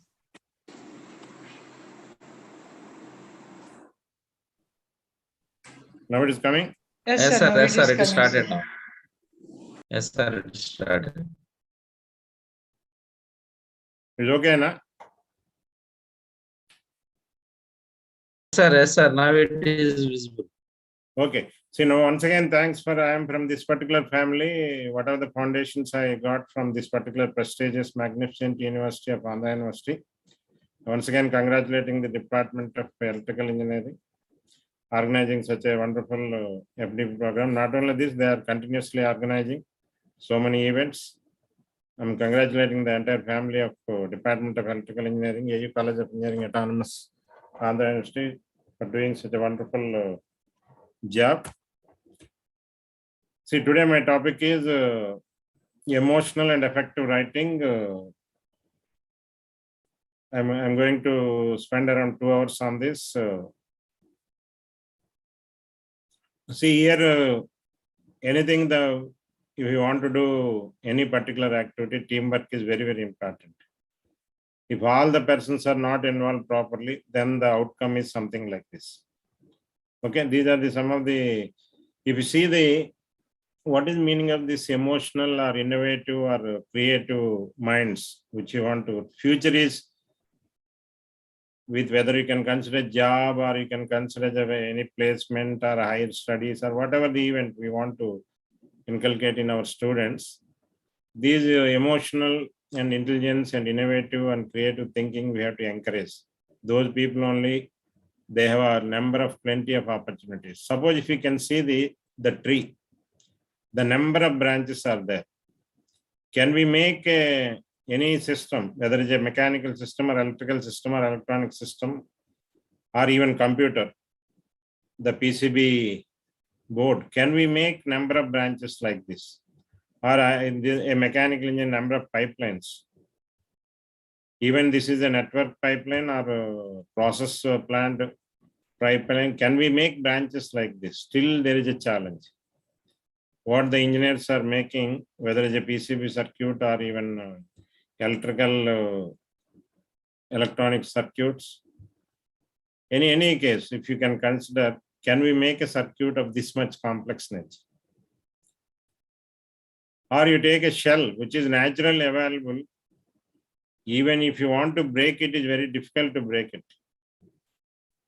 A shell of which is having a high toughness, the fracture toughness, either in this form or in this form. Can we make any material? Nowadays we have smart materials, advanced materials, nano materials. Can we make a materials like this, which is naturally available? That means the nature is giving a lot of things to us. We have to understand how to mimic those things. Or you take an air, that is a fish, shark fish or any fish. Can we make a maneuverability of, like a fish, can we make a submarine or a ship? So this is what the submarine. It is having a maneuverability, but can we make, what are the degree of freedom the fish is moving? Can we make this particular submarine in that form? That is again a challenge for us. These are some of the emotional things which we can try to put in our student minds or young faculty minds and try to motivate. And another simple example is the batteries. If you can see the batteries here, if anybody can give a battery to me to do 1 week or 1 month without charging my smartphone. There are a lot of customers are ready to purchase your a power bank or anything. A cell phone charging without depend upon the usage anyway, that is there. Even if I am using, let us say 12 hours in a day, can I operate my cell phone without charging 1 week or 10 days? If anybody can supply such a gadget, people are ready to purchase. See, these are lot of creative things one can do. Now we can see another comparison. You can see the bird. If you can compare a bird with flight, this is a passenger flight and this is the fighter aircraft. Why I'm comparing both is passenger aircraft, the vertical separation and horizontal separation is different, the fixed. If you want to travel from Visakhapatnam to Hyderabad, same time 3 flights may be traveling, but all 3 flight vertical and horizontal separation is different, but it is a fixed location. Unless if the climate conditions are changing based on the pilot the request, they will ATC, air traffic control, will give some permission to change the separation vertical horizontal. But whereas the fighter aircraft depend upon the enemy strategy, he has to change his strategies when you are making a wars. And see, in the 2 cases, if you can see the bird, I hope in Visakhapatnam we have seen Hudud Tufan, that is the bird name, which can travel, Hudud can travel 250 kilometers per hour. Whereas flight is around 750 to 1000 kilometers per hour. Whereas the fighter aircrafts, the further increase, or even a satellite, which is in the thousands, that speed. But any of this in a satellite, see the wings are a little bit flexible. But here the not that much flexible. These are the controls. In aircraft, if you take, there are 2000 sensors, actuators. All controls are, these are making controls, putting in the wings. Yeah, class out bite and the rudder. Class ki bite some of the sensors only allowed to the pilot. See, this is where can we make like bird can land on the top of the mountain or top of the sea wave, or even on the leaf it can land. But for the aircrafts, runways are required. But only difference is if we can make that much, the bird is having, this wing is having a lot of flexibility. But in aircraft, that is the only problem. That's why we need runways. Can we make a system, any system like this? Or you can see we have seen naturally the thirsty crow. How he has done made the churching, done experiment by thinking what thinking process used, and finally this is where we are done in primary or elementary school stories. But if you see, this is an experiment, that is the thinking process which we have to, the emotions and creative innovativeness we have to create among the students. With this, now if we can see the great Indians, the true fathers of Indian civilization, if we can see, father of astronomy, Aryabhatta, who has done work on Aryabhatian. Father of astrology, Varahamitra. And father of surgery, like Susastra and Charka works on some of these things. Father of anatomy, Yogastra. Father of yoga, Patanjali yoga, you know, very, very famous, these all things. Now the entire world is looking from India to spread this particular yoga, meditation, yoga. After COVID, lot of demand is increased, this particular area. Father of economics, you know, 3 Nobel laureates we got from this country. But before that, Chanakya has done a lot of works. Father of atomic theory, Rishi Kannada.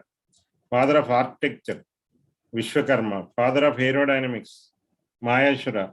Father of medicine, Dhanvantri. That is Ayurveda. He has first propounded about Ayurveda, father of grammar, Panini, father of Natya Shastra, Bharat Muni. See, like that, there is a vast list. If you can see, these are the, now after this journey, if you can see who are the people who have given a good contribution to. We have seen Nalanda, Takshila, such a universities where they have no big buildings, and like what are the universities or what are the institutions nowadays we have. They have done all this. Ganita, like Bhaskara Charya, father of warfare, weapons, politics, in all areas. There are a lot of contribution from the people. Now this part is missing. That is what is one threat for us. We have to create such a people. So now if you can see what is the emotional intelligence and writing. In case of the emotional intelligence, it can be high or low. You know very well the IQ levels are different by each person. It may be something high, medium, or low. That is how the scaling can be considered. Whereas in case of high emotional intelligence, he will accept everything in the positive, accept self and others. But whereas the low emotional, sometimes he don't accept. He can communicate assertively what he know, what he studied. Whereas the low emotional people uses passive or aggressive communication because of, we can say that less knowledge or less subject, and display empathy and lacks empathy. Like this, you can compare some of the comparison between, because all are may not be good intelligent people. There is a variation. Such a sample we are teaching. You should be satisfied each and every. In a class, 60 students are there, means some are in the high intelligent students, some are in the medium, some are in the low, even creative skills or even innovative skills. The scale, there is always scaling is there, because in our country we have different types of people, different the region coming. See, because of this, so if you take India, if you travel every 100, 200 kilometers, language is changing, culture is changing, food habits are changing. But whereas if you take a Western European countries, the situation is not like that. But such a complex system, if you want to do anything, that is a big experiment for us.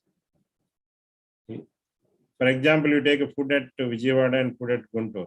There is a lot of difference, taste. Even in the same state, same nearby locations, it is a matter of 60 kilometers distance. So that is where we have to see such a sample. Wherever we are, such a sample, always we are doing exercise. So now in this emotional intelligence, some of the parameters what we have to consider. First one is the motivation. That is what is one of the title they have taken in this FDP. The emotional resilience. That is the energy what the student can, or the resistance what he is having. And also about awareness about this and how he is influencing. And consciousness and intuitiveness and interpersonal sensitivity. These are some of the important parameters are coming as far as the emotional intelligence is concerned. We have to see that student or any individual faculty or a student or any stakeholder in the system, we have to consider, we have to look into these points. How to rate such any individual by considering all these parameters. Then this emotional is in again each parameter. Suppose you take a self-awareness. See in that again these are the parameters we are considering under this branch. Emotional awareness and self-confidence. Under self-awareness. Then self-management. In that, what is the self-control mechanism? How can trustworthiness, how can we believe that particular person? You may be a student, I may be a teacher, or you may be non-teaching staff, any stakeholder in the system, either internal stakeholder or even external stakeholder, like industry personnel, alumni, or a parent,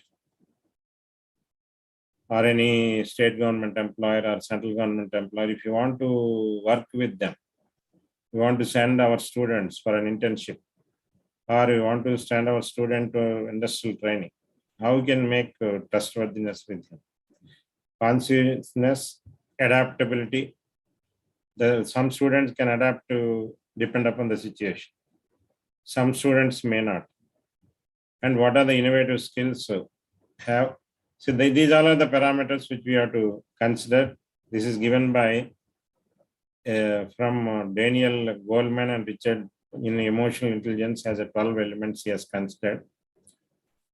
Another is social awareness. Under again the social awareness, we have to see the empathy and organization awareness. And the relationship management. That means here one of the important point is awareness about the things and how the management skills. In relationship management, because we have to train the people in such a way that he has to work in a group. What are the relation, intrapersonal and interpersonal relation, personal relation, how he is going to maintain in future, either in form of leadership skills or a teamwork, or if any problem comes, conflict comes, how to problem solving skills, communication skills, the influencing, how he can influence, how he can motivate his team, entire team. So these are some of the parameters we have to look into in the emotional intelligence domain. Again, the same concept repeated here. Now, let us say, what are the examples of this emotional intelligence in the workplace? An upset employee, always we want to see that finally our organization should not now if you can see the NRF and NAC, any organization, when they are giving a ranking, what is the public perception, what is the feedback of your institution, they will take. If a particular employer or employee or a student or any stakeholder is due to some reason is upset, we have to see that how to motivate. Or even a student, he didn't get a good marks, he will upset, he will do wrong things, maybe suicide or maybe drug addict or drink addict. How to motivate such a thing? We have to psychology department and counseling cell should be there. Among the students, there is a student counseling, mentoring, student teacher mentoring. See, these all and psychology counseling, these all we have to. An upset employee or a student finds a compassionate ear. Somebody, he has to hear some words which you can motivate. And if you are organizing any meeting, people listen to each other in meetings. You may have differences, but finally the organization is very, very important. Organization, negative comments should not go outside, because when you want to give a rank, when you want to get an accreditation, the people are collecting a public perception of your institution or your department or each individual. That is, people listen to each other in meetings. They should not expose, even they have differences. People express themselves with open mind. And what are the new initiatives in which we can incorporate, depend upon the changes in the society or changes in depend upon the need of the stakeholders. That flexibility always should be there in the system. People have the freedom to be creative. If any student come with some creative idea or innovative idea, you have to encourage. Future is about this. People even meet out of work time. Suppose after 4 o'clock hour, you have to teacher, you have to do a research or a consultancy. A student, you can conduct group discussion or a group task or any activities. Group discussion means you have to discuss on any topic. A group task is you have to discuss, come with a solution. These are the things you can do after class work is over. People can meet out of work time, and these are some of the platforms where this emotional intelligence or creative, innovative things can be encouraged further. Then the emotional intelligence, in addition to the 4 parameters what we considered earlier, basically it is a recognition of who I am, what I do as per the regulation. Always the government regulation will be there. And self-related goals and social, that is a society connector related. Or in other way, you can call as internal stakeholders and external stakeholders. What are the skills we have to consider? Social awareness, social skills. Whatever we are doing, whether you are doing a project, UG project or a PG project or PhD project, how the society will be benefited. Another important point is what is the intrapersonal and interpersonal relations related to these parameters: self-awareness, self-management, relationship management, social awareness, etc. How these parameters can be considered?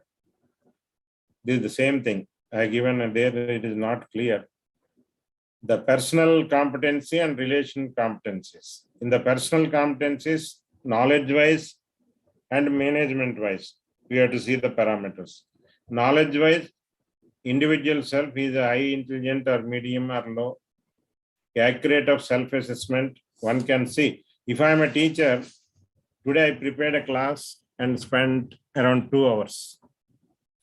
Immediately after get out from the class, after get out from the window, if you can replay what I have done, how much justice I have done, that self-assessment one can do. You can do your own SWOT analysis.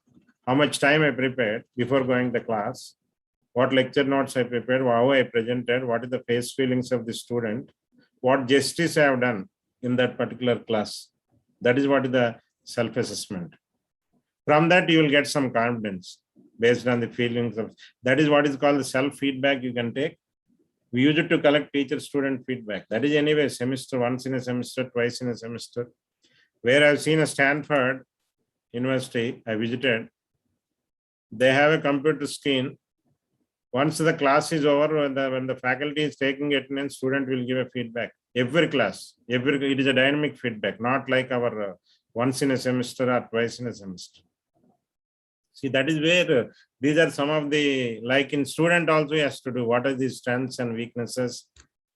Accordingly, he can convert in his 4 years of duration, the weakness into strengths, and also the opportunities and challenges, what he can meet, how we can achieve that.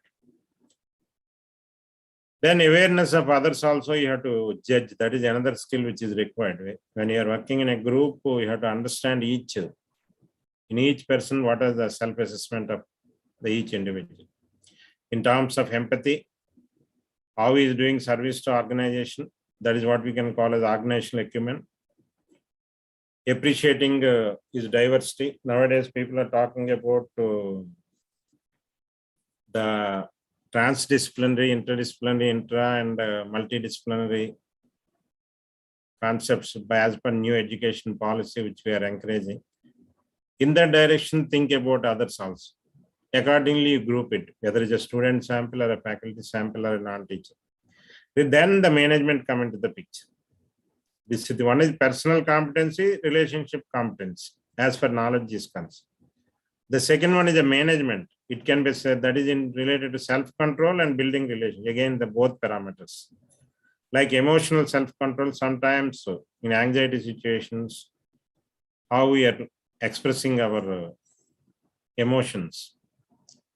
Integrity and commitment, that is very, very important. Commitment to the institution, commitment to the department, commitment to the village where you came from, and commitment to your parents, your integrity. These all the parameters where coming integrity is very, very important nowadays.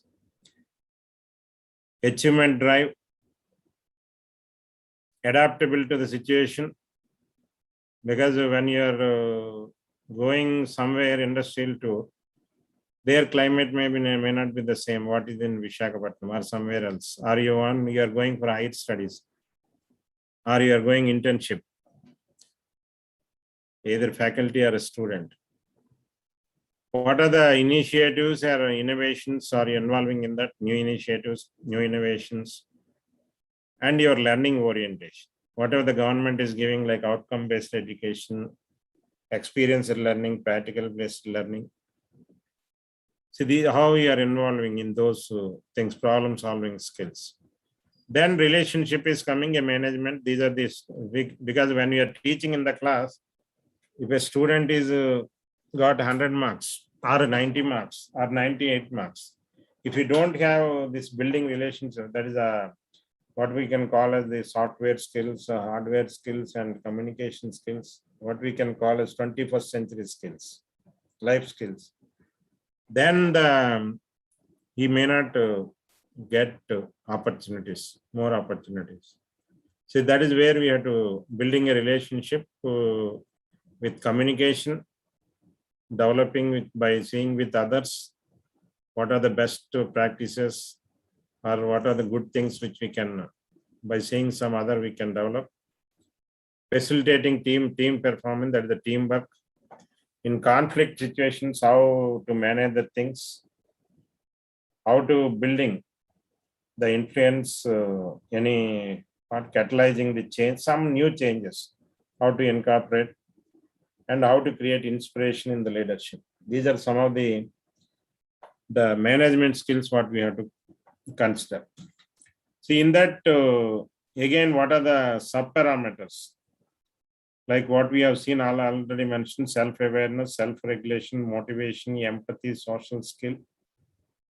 Suppose if you take a motivation, passion to work, not just for money or status. Sometimes money is the factor. How you are energetic and persistent in pursuing goals. Like whenever you are doing something, what are your achievements driven? Optimally, even whenever there is a failure, you have to learn lessons from that. Failure is also a success story if you can learn a lesson from that. Then organization, finally the commitment. See, like that in each, suppose if you take a self-regulation, what is the ability to control, redirect destructive impulses and modes? Different people have different samples. How to control. Our trustworthiness and integrity, comfort when ambiguous, open to the change. See, these are the parameters. Again, it can be a personal competency or it can be a social competency, which I already mentioned. Some more parameters I've added here. Suppose you take a self-awareness. What is a self-awareness, self-confidence, awareness of your emotional state, recognizing how your behavior impact others, paying attention to how others influence your emotions. See, like this, every aspect you have to see that how best it can be, the personal competency can be built.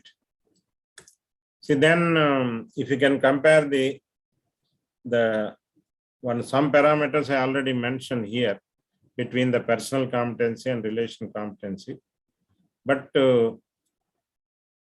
understanding others is very one of the important skill. You have to, by seeing face, sometimes you try to judge the person. May not be, but you can come to the conclusion. And other parameters I already mentioned. Whereas the self-regulation part, this is one thing. Some of the parameters nowadays very important. This I already mentioned. In a social skills like collaboration, cooperation, networking.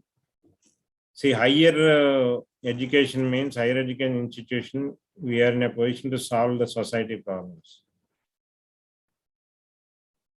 See, those are some of the skills which we have to build by collaboration, cooperation, and networking with other institutions. Building bonds between the different organizations.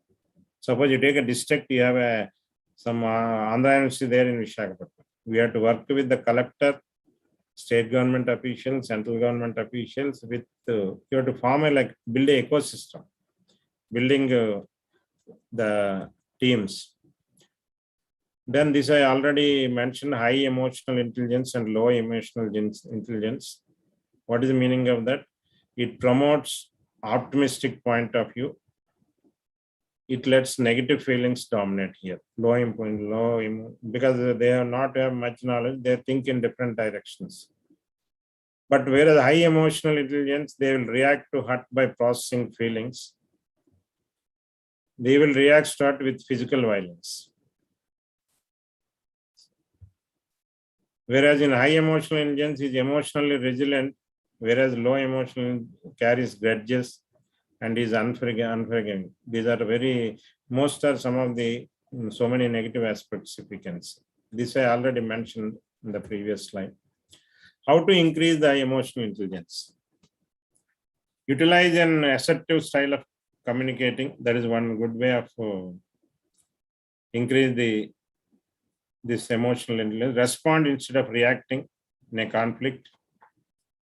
Utilize active listening skills. Be motivative. Practice way to maintain positive attitude, positive thinking. Practice self-awareness. You have to do your own SWOT. Then see what are your weaknesses if you cannot. When I started my teaching, I used to collect a feedback of my feedback from the students. Anyway, organization will collect the student teacher feedback, but I used to collect my feedback. See, like that we can improve. Take critic, even a comment, you take a positive. If nobody will comment you, you cannot improve your skills. Always negative comments you have to take in a positive way. You try to convert those things. If really it is a correct, you judge, come to the conclusion, you see that how best it can be converted. Empathize with others.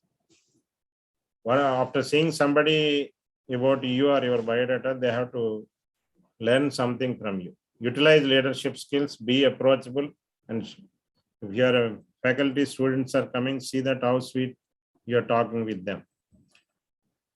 So now what are the behavior skills on emotional intelligence?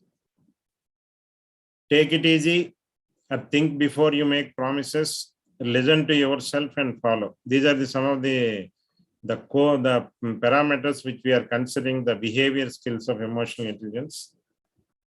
Whereas some of the emotional intelligence skills, so these are very, very important. Core emotional intelligence, perceiving emotions, understanding emotions, and managing emotions, using emotions. See, there are different parameters. Some are already mentioned. Core emotional intelligence, perceiving emotions, understanding emotions, using emotions, and managing emotions. Whereas perceiving emotions, self-awareness, reading people, empathy, this is already mentioned. Whereas understanding emotions are self-assessment, which is already mentioned.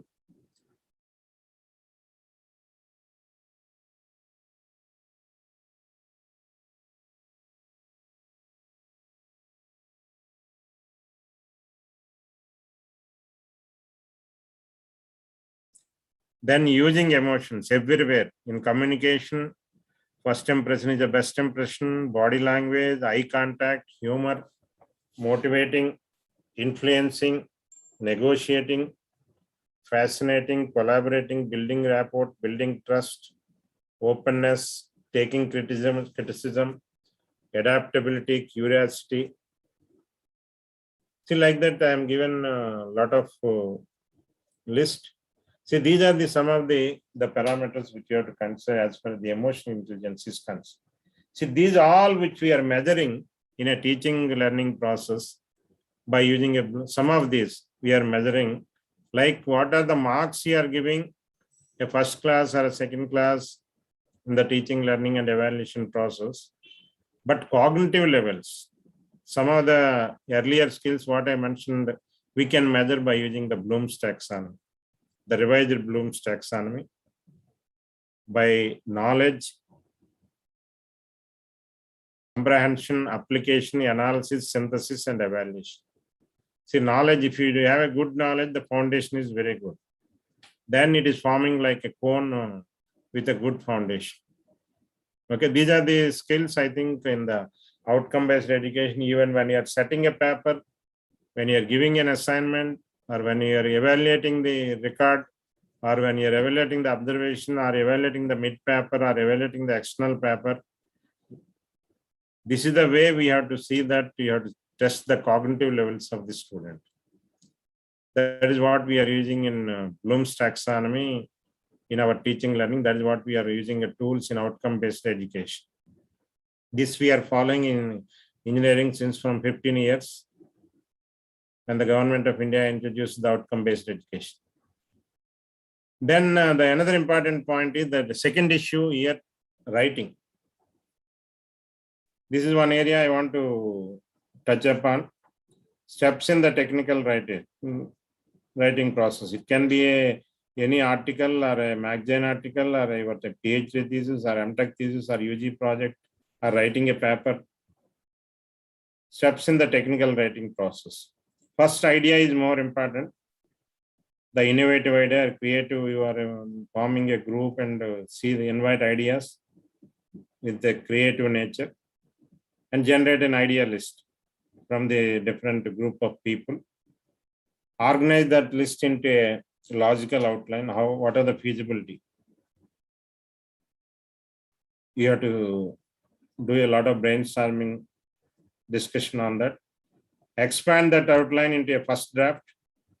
You have to synthesize that out of so many ideas. By seeing feasibilities, better to come to the which are feasible. Then edit the draft one or more times. Arrange for an outside review with a internal audit as well as external audit. One can review the so many reviews, internal and external. Then revise draft into final form. Then you can proceed for to publish. Any idea can be published, or idea can be patented, or idea can be given an article in newspaper or a magazine. How it is different from other writing is writing style, type of information communicating. Is it a comparison between the theoretical, experimental, or simulation results? How we are arranging the document, and the goals, how we are presenting. So this is the main difference between the technical writing and some of the other differences are technical means to some other and purely practical motives. You have to, whatever you are saying, there should be validation. Some validation should be there. It may be literature, theoretical, simulation, experimental. You take any order, there should be a validation. Practical motives, it informs and it educates, some outcomes should be there. And if it is possible, any intellectual property like patenting your facts, your findings. It should be whatever, because when you are writing a technical paper, means it should be very precise and directly expressed. It is not like stories of so many pages. Always impersonal. Logical arrangements of your ideas you make like a flow chart or a diagram form. Whereas in general writing, they will mostly see an end in itself, artistic way, aesthetic approach. I think one lecture is already, Professor Benny is presented about this. Today I concentrate on the technical writing skills. Artistic and aesthetic approach. What are the delights and moves, and how we involve emotions and fancy words which we can put, and in the form of an expansion manner, inflated manner, and story type ideas, like mostly arts, social science people, and management will come under this particular category. In management, case study also will be there. In social studies, they will see the data samples. Data samples they will take. So this is what is one of the author given this model of know your emotions. This is what one of the standard model which is given. Under self-awareness, know your emotions. Under self-management, manage your emotions and motivate yourself.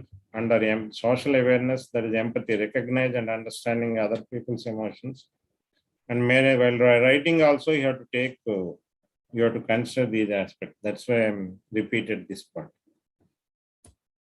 Then the rules of creative writing. First is highlight the emotion. Somewhere you have to, what are your outcomes? What are your fact findings? You have to highlight.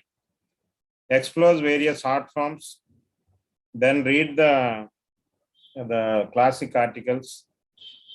You get some how to write, then focus on writing the paper. See, the current writing status is, what are the strategies, challenges one can see in the case of post-injury writing. You can, what is the purpose of writing, the engagement, and how much time you have to spend. What are the influences, like feelings about writing, awareness of persistent challenges, social influencing. This is what are the scenario today required. What are the strategies? The reviewing process is there, revising, revision. That's why you have to take care about that. If possible, you have to write a paper in such a way that you should not be in that stage. Taking breaks, avoiding, there should be a continuous flow in your, when you are writing an article, avoiding that particular part, using shortened forms as simple as possible. Don't give too much presentation in article. Suppressing negative emotions, following an outline, using technology support wherever it is required. You can see the latest development. You can support it by acknowledging a particular literature. Assistance from others wherever there is a required databases, or you take help from, or if you have a doubt, you can discuss with, even in writing, like coming English writing. And like this, you have to select some strategies. Then what are the challenges? Composing the messages while quoting some quotes, organization and generating content, word retrieval, what words to be used, spelling, punctuation, and grammar. See, these are organization of content, generating content. One is organization, what is the order we have to put, then how to put that each heading, what is the content to be given, what are the words, what are the spelling, what is the punctuation, grammar, etc. So this is one of the quote. You cannot shake hand with a clenched list. This is what is given by Indira Gandhi. But this can be expressed in so many ways. Explain what you think in the quotation mean using your own words. See, that is where, why I'm showing this slide is, see, that is where the plagiarism is coming to the picture. Writing, you have to avoid the plagiarism. The quotes can be quoted. Directly you can quote. This is not a plagiarism. The quote is always, there are norms, some words, some minimum words are there. That style you can follow, but writing, by seeing that, you can see that how best it can be, what the article can be written. See, then if you can see some of the people in atomic theory, who are the people contributed. Earlier I mentioned some of the Swastra surgery and yoga Patanjali, the chemists Nagarjuna, and a mathematician Aryabhatta, and astronomy.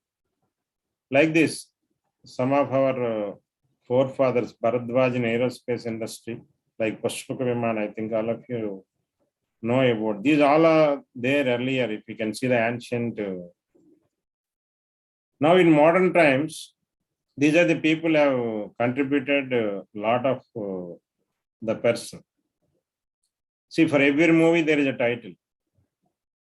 Similarly, for every individual, you should have a title in your life. Everybody, some another day you will born, and one day you can die. But in that span of your life, what is the title I can put? That will be there. The person may be right, but your name will be there in lifelong. See, that type of emotion should be there wherever you are working, or when you are writing also. See, these are the people still, even if it's not there, we are remembering, like S.N. Bose, J.C. Bose, C.V. Raman, Mokshagunda Visvesvaraya, Sir Arthur Cotton. These are the people are there. Chandrasekhar, Amrit Sen, the Nobel laureates. Jagdish Bhagwati, Mother Teresa, Abdul Kalam, etc.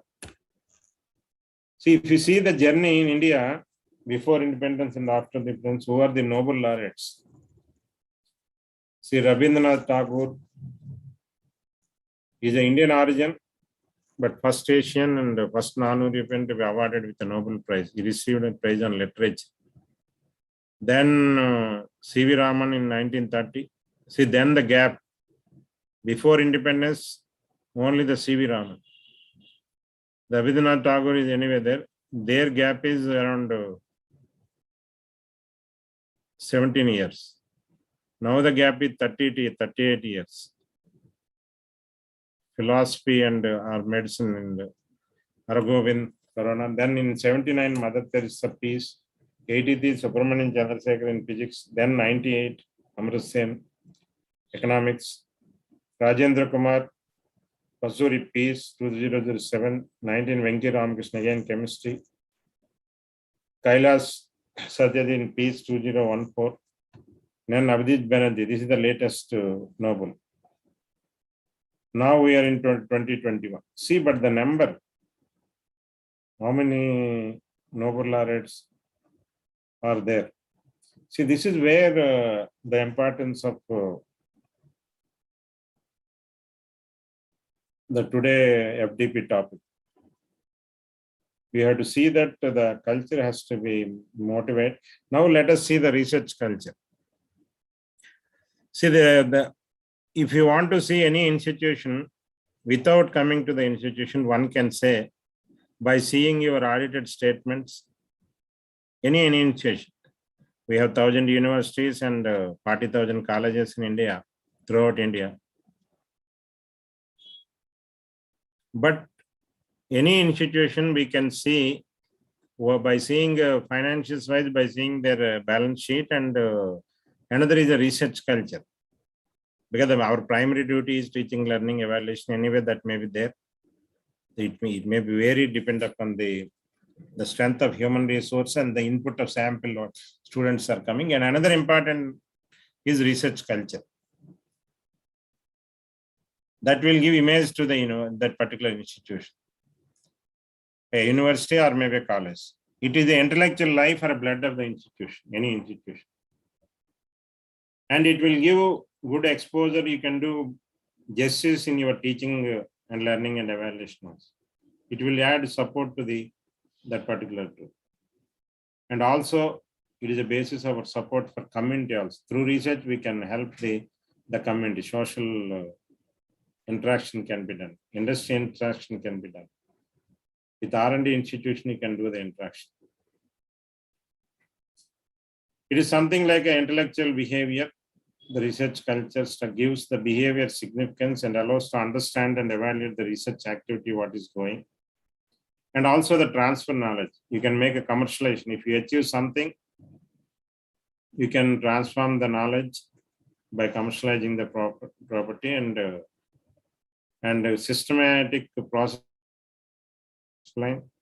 And also you can communicate, community problems can be solved by doing that is college social responsibility or university social responsibility or extension works, field visits, etc. can be planned with the community. Pass knowledge to our students, the experiences what we got from the research projects. The future innovations are easily, we can encourage students by passing this knowledge. The cultural context, that is as per national education policy, can make developments. See, that's what I want to finally, in any organization, in addition to teaching, learning, evaluation, research, and one cannot stop researching and continuous, because education is a continuous learning. It will decrease the risk of effective teaching. Now they see future is something a student can select in X university, one subject, Y university, one subject, Z university, another subject. These are the days. It may be blended mode, online or offline. This is a threat for teaching community. If you are what as per the title of this today, FDP, if you improve, then okay. Otherwise, the student may not join in our organization. See, now the next important next point is research is a systematic approach to obtain the confirming new and reliable knowledge. It should be a systematic and orderly follow a series of steps. And purpose is the new knowledge or innovative or emotion and creative innovative must be. And also it should be reliable. Whatever the research should be. See, this is a general, nowadays, if you see some of the institutions, it may be public or it may be private. In government sector, we are calling API scores, academic performance indicators. In private organizations, they are asking, demanding something like this. In every year, the teacher as a professor or associate assistant or without PhD or with PhD, these are the things. I'm randomly giving one data, but these are the cases what the people are asking. SCI or Scopus, etc. Similarly, the minimum requirement. This is the journals and conferences, research projects, etc. These are the different scales what the colleges are maintaining to give increments or for your continuation of your services. Then what is research? It should be, you have to love. It is something like a marriage, it's a passion, craze or mindset, dedication. You have to feel like a madness, extra mile, mentality, humbleness, personality. See, like that, we can give a number of, the definition is the main goal of research is gathering or interpreting of information to answer questions. That is a systematic attempt to provide to answer the questions. You have to question yourself by reviewing the paper. Systematic and objective analysis, recording the observation from that. Then what are the theories we can apply for the predictions? Then by way of asking questions, systematic asking questions. It should be a creative work that should be arranged in a systematic basis, increase the stock of knowledge wherever you are weak, because to do research, you need some softwares, you need some experimentation skills, you need some analytical skills, some numerical methods we want to use depend upon the situation. Knowledge required related to man, related to culture, related to the society, and new applications. Because finally, you have to apply to the component level analysis, not the basic research. It is something like a discovery. That is where the emotions are coming to the picture, a journey, an attitude, an experience, a method of critical thinking, a careful critical inquiry in seeking facts for principles. It is one way an art of scientific investigation, scientific or systematic search for pertinent information on a specific topic. It is process of arriving at dependable solution to problems through planned and systematic collection and analysis of interpreting data. It is an effort to gain knowledge, movement from known to unknown things. That is finding solution to the problem. That is by using implicit question or maybe explicit answer or data to answer the question. Another important parameter is an actively caused by instinct of inquisitiveness to gain fresh insight, find answers to questions, acquire knowledge. Or in broad sense, everyone does research, but don't write it up. That is what the mistake we will do. Without trustworthy and tested published research, nobody will accept your. See, we are dangerously lost in experience and opinions, and yes, that's why whatever you are doing research or you are reading new paper, technical, you have to write somewhere. See, what is the research is? It is a human activity based on intellectual application of solving problems. Because writing is comes after when you are starting research. That's why I'm touching this particular point. Interest of people, society, science, and engineering. It develop methods, concepts, ideas, technologies, applications, products for advancement of human knowledge and of use it to the society. Finally, whatever you are doing research, it is benefit to the society. That is very, very important. Without benefit to some other, whether society or industry, we can't do the research. Research uses scientific methods of inquiry, experimentation, analysis, logic, systematic working, and proving the new ideas. Research may explain behavior of systems, unknown events about nature, interactions, and relationships. As far as the development is concerned, it is act of improving the existing system. Sometimes there are two things. You are entirely giving a new idea, or existing system you are modifying. That's what act of improving the existing system, or growing a system or activity, or refining the existing system with the introduction of new things. Nowadays, suppose there is a system, you are using Internet of Things or artificial intelligence or big data analytics, etc. If you want to use and see the performance of the system, existing system, improving the existing system. This is also comes under the research. The new discovery, to find out what one does not know before. You are entirely giving new things. Used to apply for exploration initially of new geographical entities like rivers, mountains, etc. Suppose I will give an example. In Visakhapatnam, there is a Vamshadhara, Nagavali river are there. Mahendratanya, 3 rivers are there. What is the mathematical modeling I have to adapt? The river flow is not same. What is flowing through river is not same for the 3 rivers. See, that is how to apply our findings and simulate to the practical systems. You like rivers or it may be mountains. Depend upon the situation, you have to apply. Investigate behaviors. Study. That is what. Now the fluid, I am studying the algebraic equation, integral equation, differential equation. When you are talking about flow in the river, what is the equation? Let us say partial differential equation. How to apply that partial differential equation for Nagavali river, Vamshadhara river, or Mahendratanya river?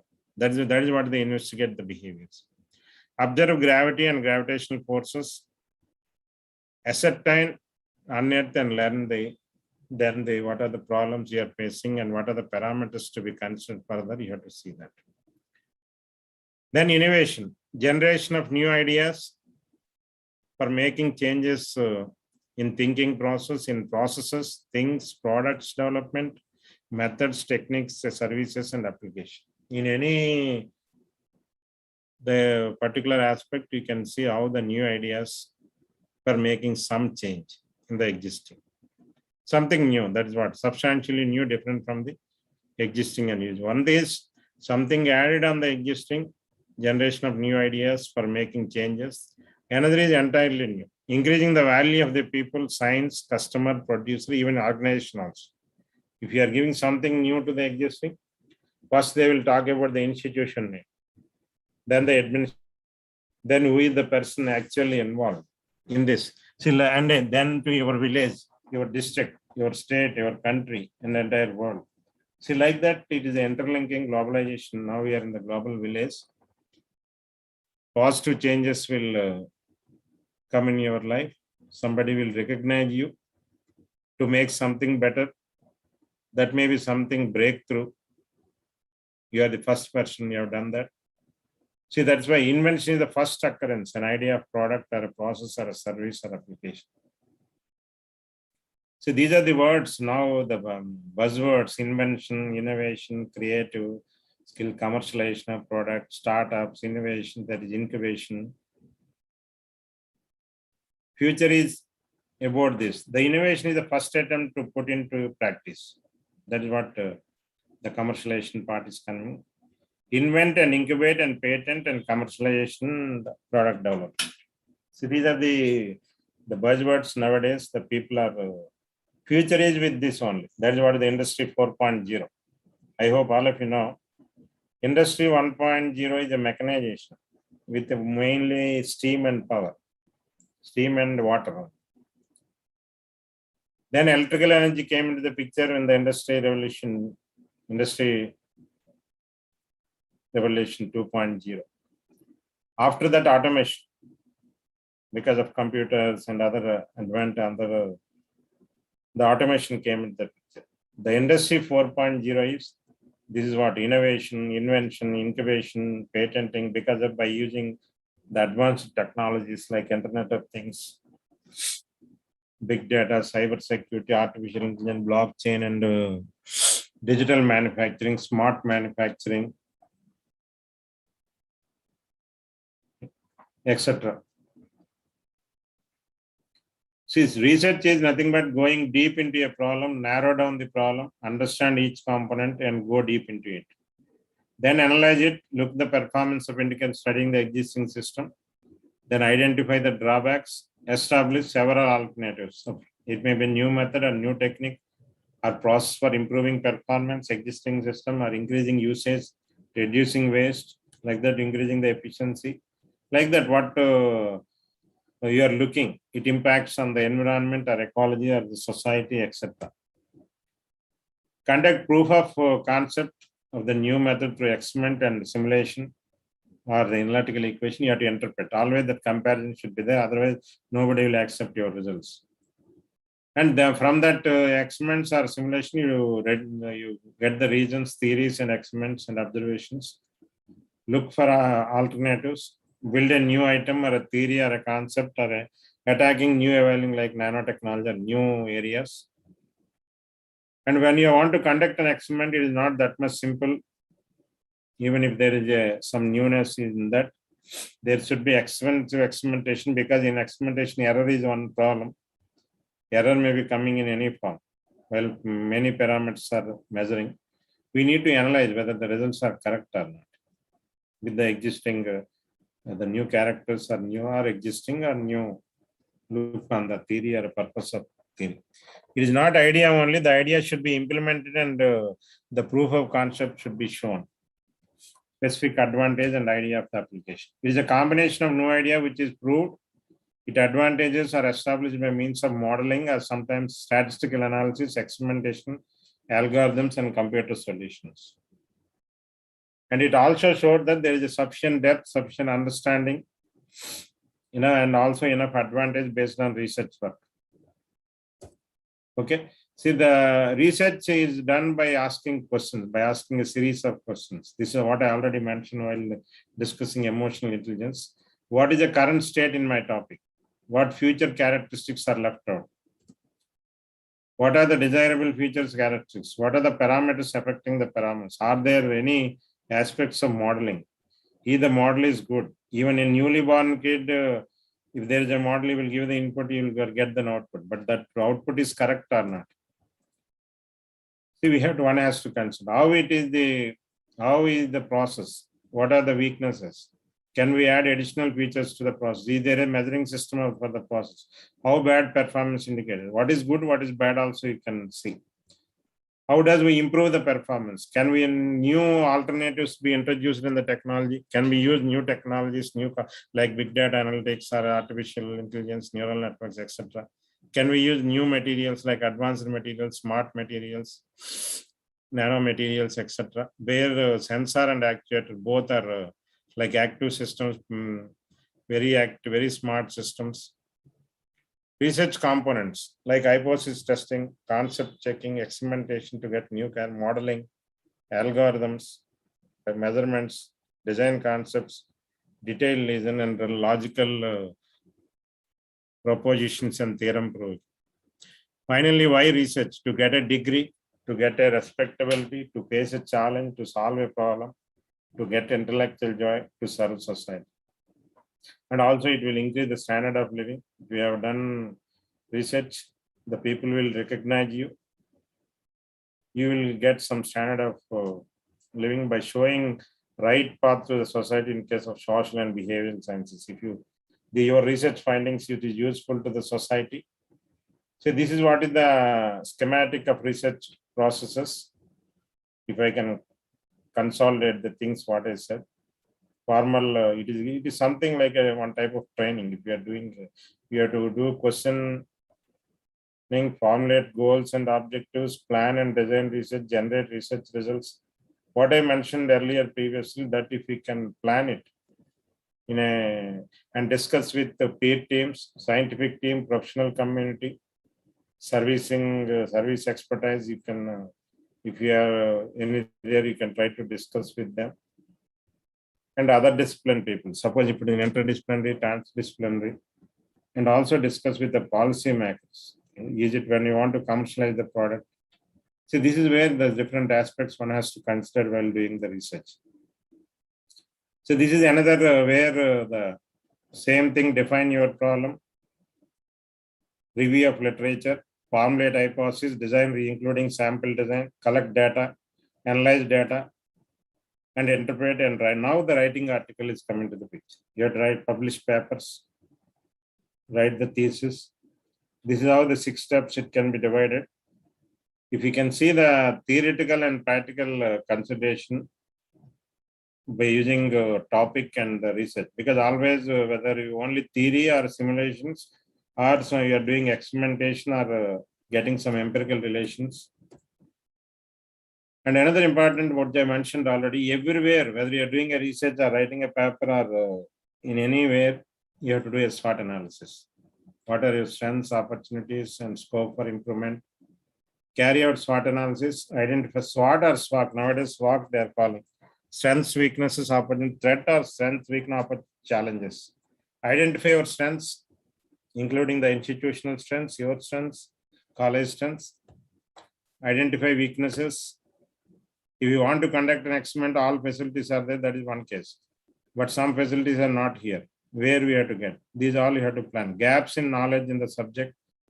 Accordingly, I have to select a pre-page coursework or online courses where there is a gaps in the knowledge related to analytical or statistics or experiment related or language, communication, writing skills or materials, etc. Prepare an action plan and try to convert weaknesses into strengths by using these tools. Then how the performance is calculated by using efficiency, effectiveness and utilization. What is the response time? That is user-friendly, strengths and the cost and the scalability of your research. Okay, this is one thing, because whatever the product you develop, is it economical or not, the cost is coming to the picture. There is also repeatability of like plagiarism or not a plagiarism. How one side of the coin is plagiarism, other side of the coin is where we can apply the similar case to the in practical, that is a solving social problems. Reliability, how long it will work, recovery time, availability, and some standards like ISO 6 Sigma. These are the practices. Are you satisfying your, and any errors are there? If errors are there, you accept. My results are better in this particular percentage. What are the characteristics in the research which we have to consider? Plan well and in detail. Analytical skills, what are required? Good knowledge base, understanding of the subject in depth. Patience should be there. Perseverance, tenacity, and hard work nature, regularity, methodological and systematic and observation and detailing. And other characteristics like good decision-making capabilities. Sometimes 4 or 5 solutions are there. We have to take a decision by doing a lot of brainstorming discussion. Capacity for independent work, creativity, constant question thinking for alternatives. Take each alternative through a sequence of steps to check out its effectiveness. And application of idea from other areas, regular and detailed documentation. That is where the writing part is coming. Language and communication capital, plan and design of experiment. Then the scientific method is a series of logical steps. Identify the problem, formulate the hypothesis, development the research plan, collecting and analyzing the data, then interpret the results and forming conclusions. In any writing a research article, you have to identify the problem first, then formulating the hypothesis, developing a research plan, collect and analyze the data, and interpreting the results and forming conclusions. See, then the next point is identify the most important step, like is it a theoretical basis, several sources, theoretical or a professional practice or personal experience, sheer curiosity. Starts as a broad question that must be narrowed, You have identified your area is broad. How to narrow that? Accordingly, what are the problem statement, experimental approach, problem, and a theoretical approach, etc. to be used? Then you identify your problem. 3 categories when selecting a research problem. First one is those who know precisely what they want to do and have a well-conceived problem. Those who have many interest areas and are having difficulty deciding exactly what they want to study. Those who do not have any idea about a worthwhile research problem. See, these are the 3 categories when selecting a research problems are there. See, that is where we have to see that we need a mentorship. A philosophy or a guide should be there. To philosophy of graduate education, mentorship, work with the professor or any R&D organization or industry person, establish a research agenda, then you discuss with him. Then formulate your hypothesis, a brief or prediction of what are the outcomes you want to do from the research, a concrete, specific statement about the research. Because the PhD or any research you are doing 2 years, 3 years, PhD 4 years, 5 years.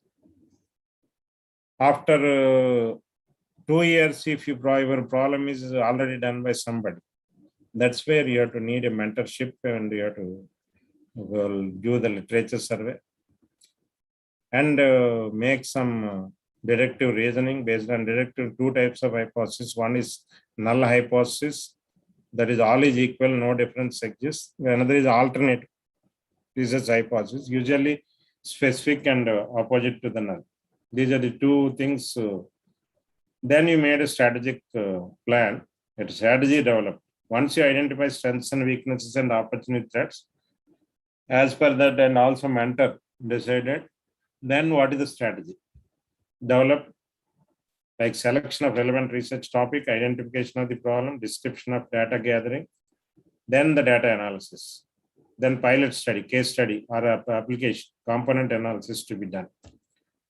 Collecting and then analyzing the data where following what time time required to collecting the data in the lab, how much time for analyzing and composing the data, and if it is a controlling the environment, how to apply practical analysis.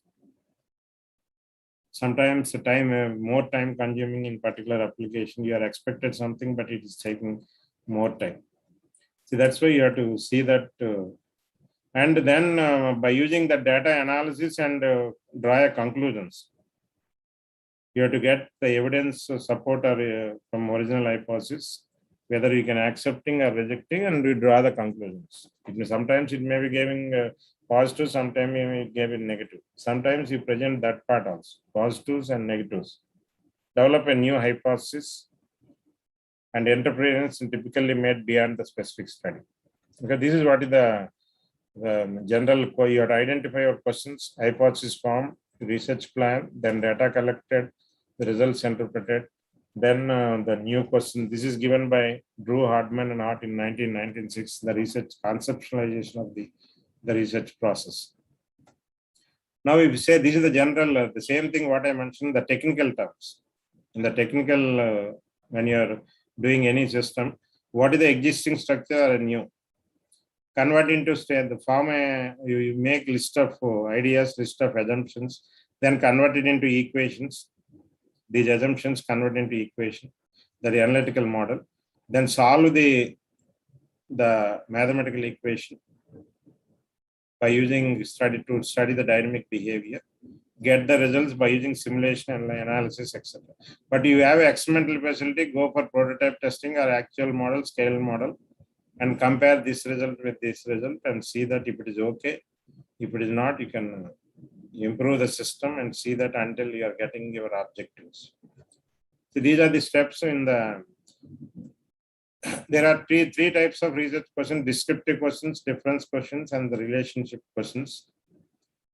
Purpose: to describe the phenomena or character of a particular group of subjects, like survey of research or qualitative research. When you are surveying a literature, you divide into groups.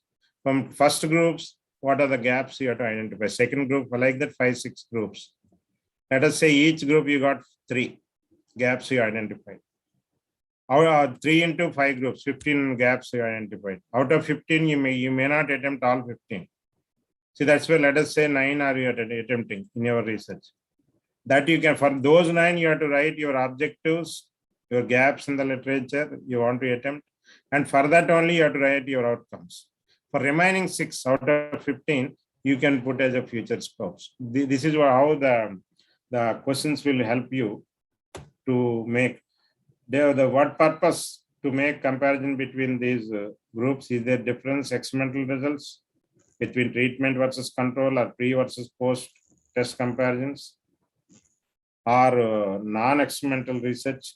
Is there compare one group to another group of the existing case studies or social sample? Where a relationship questions purpose is to investigate the degree to which 2 or more variables co-vary or associate with each other.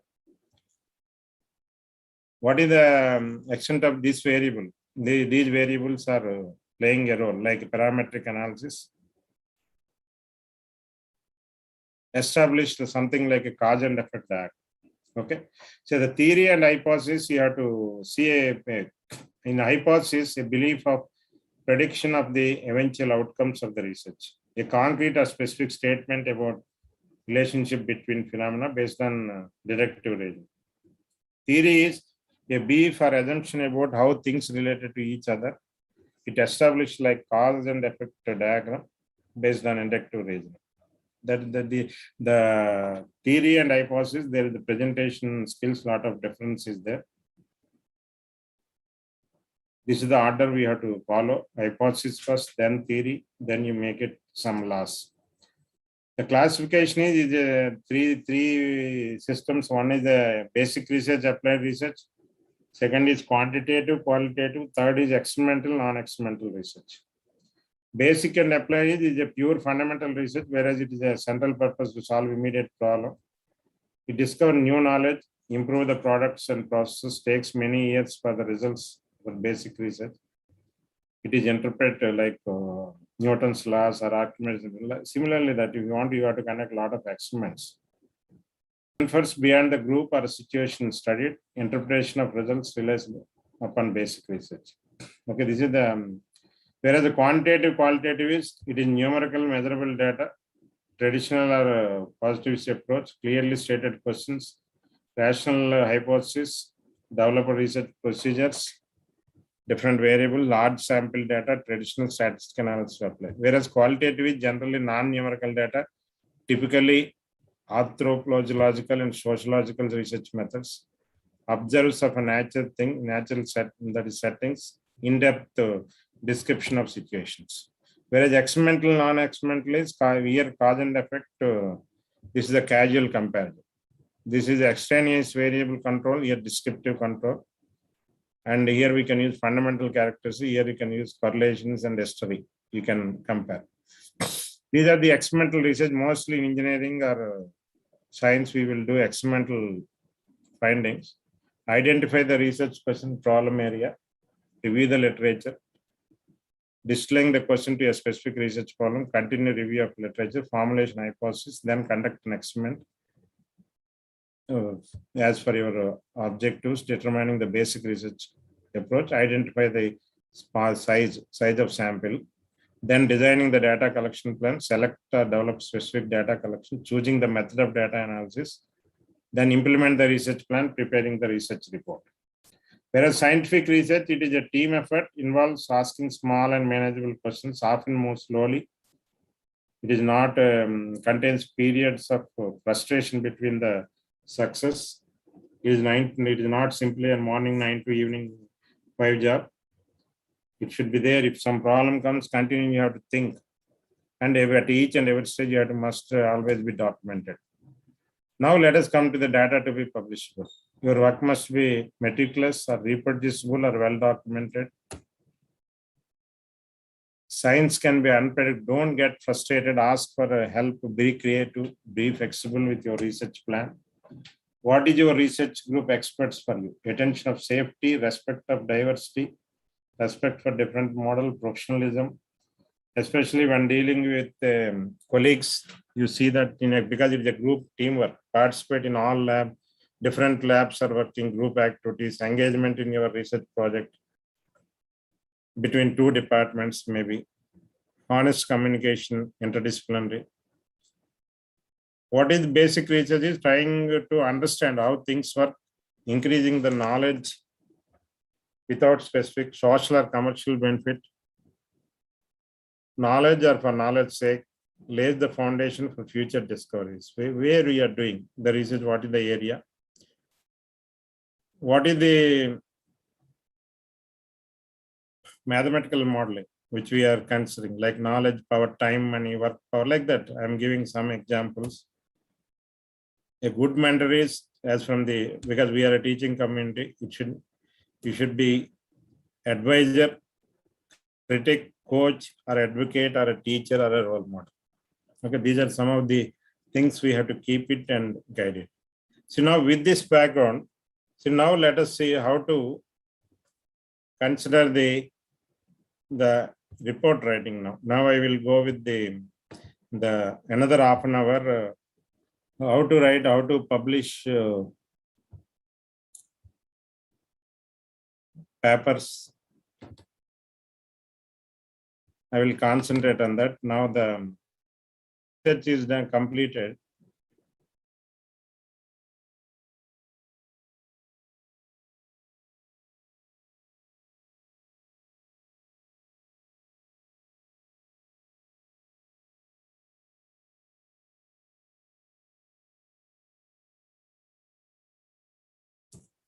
Is it visible? Yes, sir. Okay. See now the Yes, sir, it is visible. Yes, sir, it is visible. Okay. This presentation will cover how to report. Still now we have done on the emotional, creative, or innovative thinking or inventions you have done something, you have achieved. Then how to present, that is very, very important. That is one of the aspects which you want to, how to writing, how to document the things. Report purpose and planning, report what is the format you have to follow, how to organize headings and languages, how to visual design, source documentation, finishing texts, where to be published. See, in the while once the research findings are over from the PhD or from a project or from a social sciences or from a science family or from engineering, you have to explain the problem and issues studied. First, you have to describe your research problem. Then what is the methodology you have adapted? Discuss research method.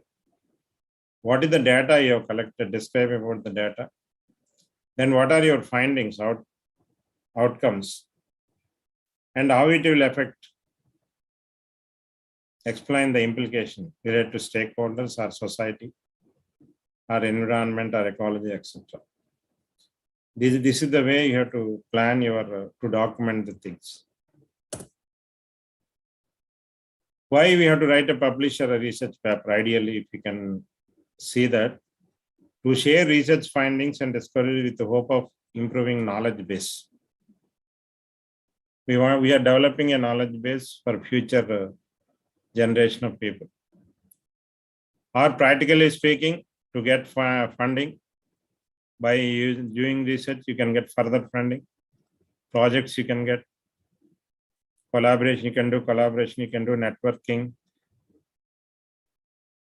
You can present your article in international platforms, get promoted, professor, assistant to associate, associate to professor, get recognition. Because of your name, institution will get recognized, your department will get recognition. It is something like, in addition to knowledge base, knowledge sharing as well as achievement of your department, individual and organization. A research paper requires you to critically think about, evaluate, organize, and compose. It is like something like how we are giving assignment to the student. It is also you have to think like an assignment. Because once you have done a research, it has to be published, because you will get some recognitions in terms of citation index and other parameters. It is an assignment or a project that grows over a time as you interact with other sources. It varies in length, depend upon the field where you are applying science, arts, or engineering. It is generally written on a topic decided by your teacher or your. It is a report. Research paper is a report prepared at the end of the research work based on the findings through a series of scientific experiment or a field study to communicate the findings among the specific audience. It explains the experimentation design, results obtained, the interpretation and significance of the data with its future implications. In other way, it can be generally belongs to the scientific community and may be working in the same or related field. That is the main purpose of the research paper. I hope all of you have gone through this G.I.T.A of India. The PhD is mandatory qualification for direct recruitment of post-nursing in universities. But recently, due to COVID, it is again modified the date. Otherwise, it may be implemented from 1/7/2021. But other NET and SLET and SET state level tests and the national level tests shall remain minimum eligibility for appointment of teacher in degree and junior college, other colleges. But as far as universities or higher education institutions, so this is they already started. See, that's why then indirectly what we can say, research is a mandate thing they are making mandate if you are in a teaching community or R&D sector. See, the report purpose inform readers of research results precisely, concisely, and specifically. They should not have to read whole report to get essential points. Need not, because the entire work what we have done, let us say PhD or a research project, we have to convert into 6 pages or 5 pages or 10 pages. Maximum, let us say 20 pages. But most of the cases, it is 6 to 10 pages. The curbing is a good way of to look at your topic from 6 different perspectives.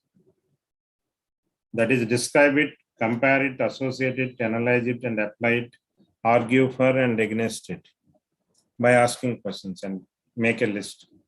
I already mentioned while doing research, what are the possible questions, possible answers, possible reasons. These all you have to list out by doing the above thing, describing, comparing, associating, analyzing, applying, and arguing.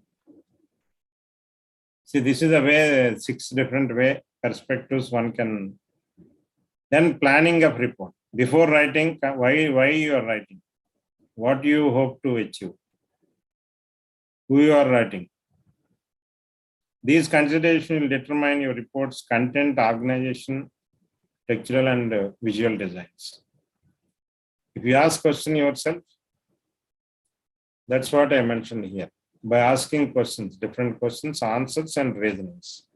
See, that is where finally you will get a systematic report content, organization, textual, and visual designs. Then report formations. Reports generally, it can be a paper or it can be a report, include the following sections. Standard format. Case to case, it may be slightly varying.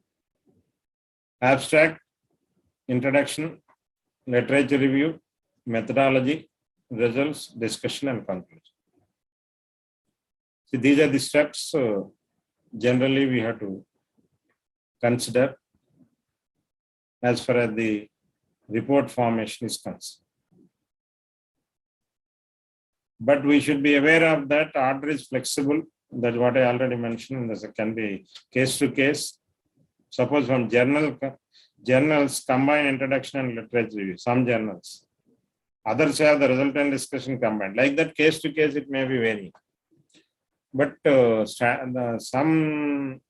most of the cases, they are following this particular pattern. See, then in the abstract, I will discuss one by one. In the abstract, this always come first in the technical paper presentation report format. Microcosm of entire paper contains, see, this abstract contains indirectly all this has to reflect. in 5-6 lines or maximum 10 lines. In that little bit introduction, 1 or 2 literature, main related to your work, methodology, results, discussion and conclusion. Everything has to reflect in the abstract. It contains essential information only in a brief manner.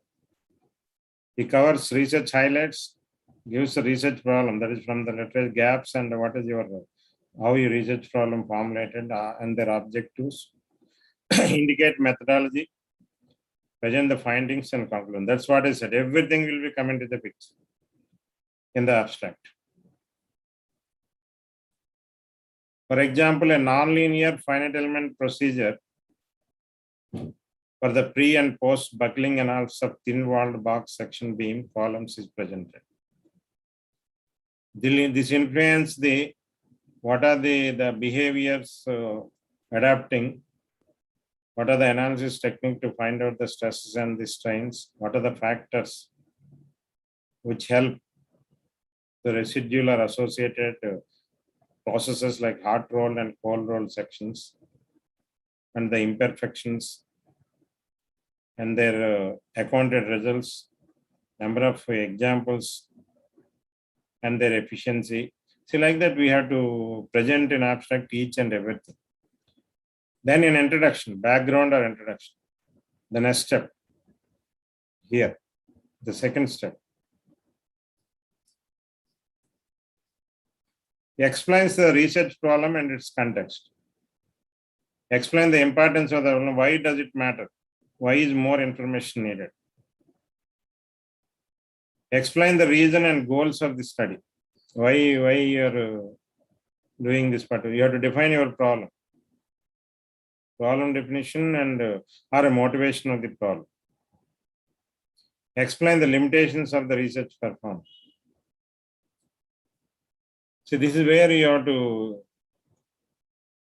you want to your reader to fully understand the significance of your research. That in that way you have to write. You are going to read your paper to fully understand the why you have done this work. That has to reflect. See, that is where the introduction, in some paper, these two are combined. That's what I mentioned already. Summary, literature summarizes and evaluates the literature that you have used in your study by considering how that literature has contributed to your area of research. You have to identify strengths and weaknesses of previous studies, how that literature informs your own research and understanding of the research problem. See, that's what I mentioned already. You try to divide the research related to your areas. Suppose you are doing a particular topic. Related to that, what are the materials you are using? What are the methods like simulation, experimental or theoretical simulations? Or if somebody uses statistical analysis, what are the techniques? Let us say that is one area. Validation. Some people are presented. Or some people has done parametric analysis. Or some case studies, they are solved practically. Like that, you divide your work into number of groups. So you do grouping your research papers. You have collected, let us say, 100 papers or 150 or 200. You group into these sections. Then in that, again, you make subgroup. Each group, let us say, 3-4 shortcomings you identify, gaps identified, are missing in the literature you identify. That is what the weaknesses or the strengths. You identify strengths and weaknesses or gaps. Once you identify a gap in each group, like 5 groups are there, or 6 groups, 6 into 2 or 3, average, let us say 15 gaps identified. Out of 15, let us say 8 you have attempted. For that, those 8 only, you define your objective of the problem. For those objectives only, you have tried the conclusions. For remaining 7, you write as a future scope. You have to give direction to the scientific community what can be extended in this particular area for further research. See, that has to reflect here. See, once your problem is defined well based on the literature, nobody will reject your paper or nobody will ask to revise or resubmit, etc.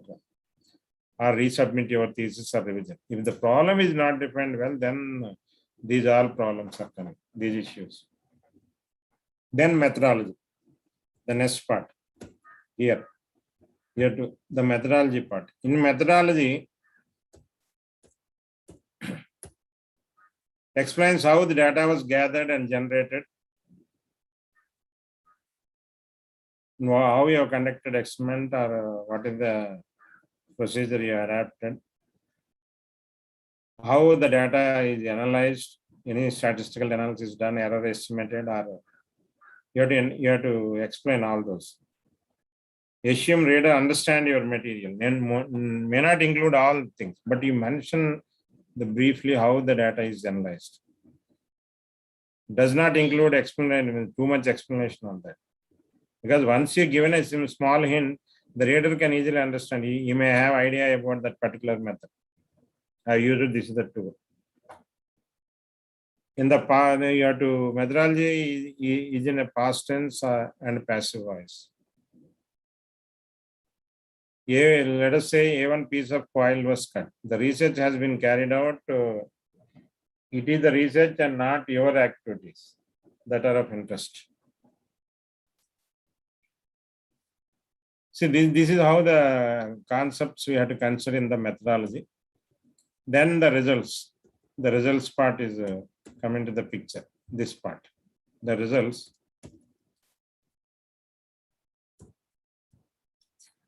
In the results, you have visually and textually represent the research finding. Basically, outcomes. Visual representation, textual representation, like graphs, like program like flowchart or schematic representation, or you explain in parallel with tables and other things, and textually also. Visual representation of like graphs, tables, diagrams, charts, etc. Textual also you have to write in words also, little bit explanatory in the text.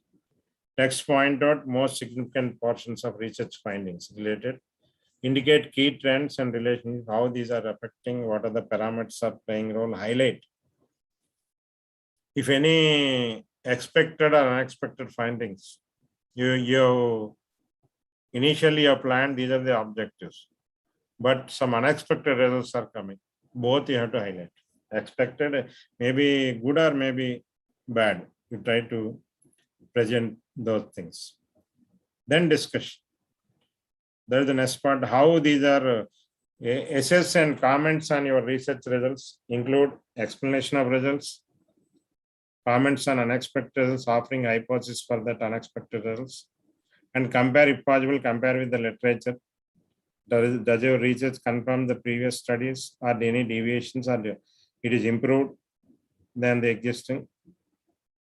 Explain for how this information can be applied in the broader context, like application of component analysis or agree with the case study. You have to present. Finally, summary.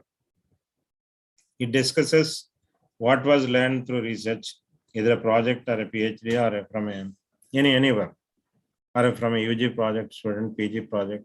What remains to be learned for future work, weaknesses and shortcomings of the study. That's where somebody can extend your work. And strengths of study. Possible applications. You have to mention, you may be done one component or two component, but other application, how it can be done, you can explain. And finally, your recommendations. You have to recommend something. Okay. See, then organizational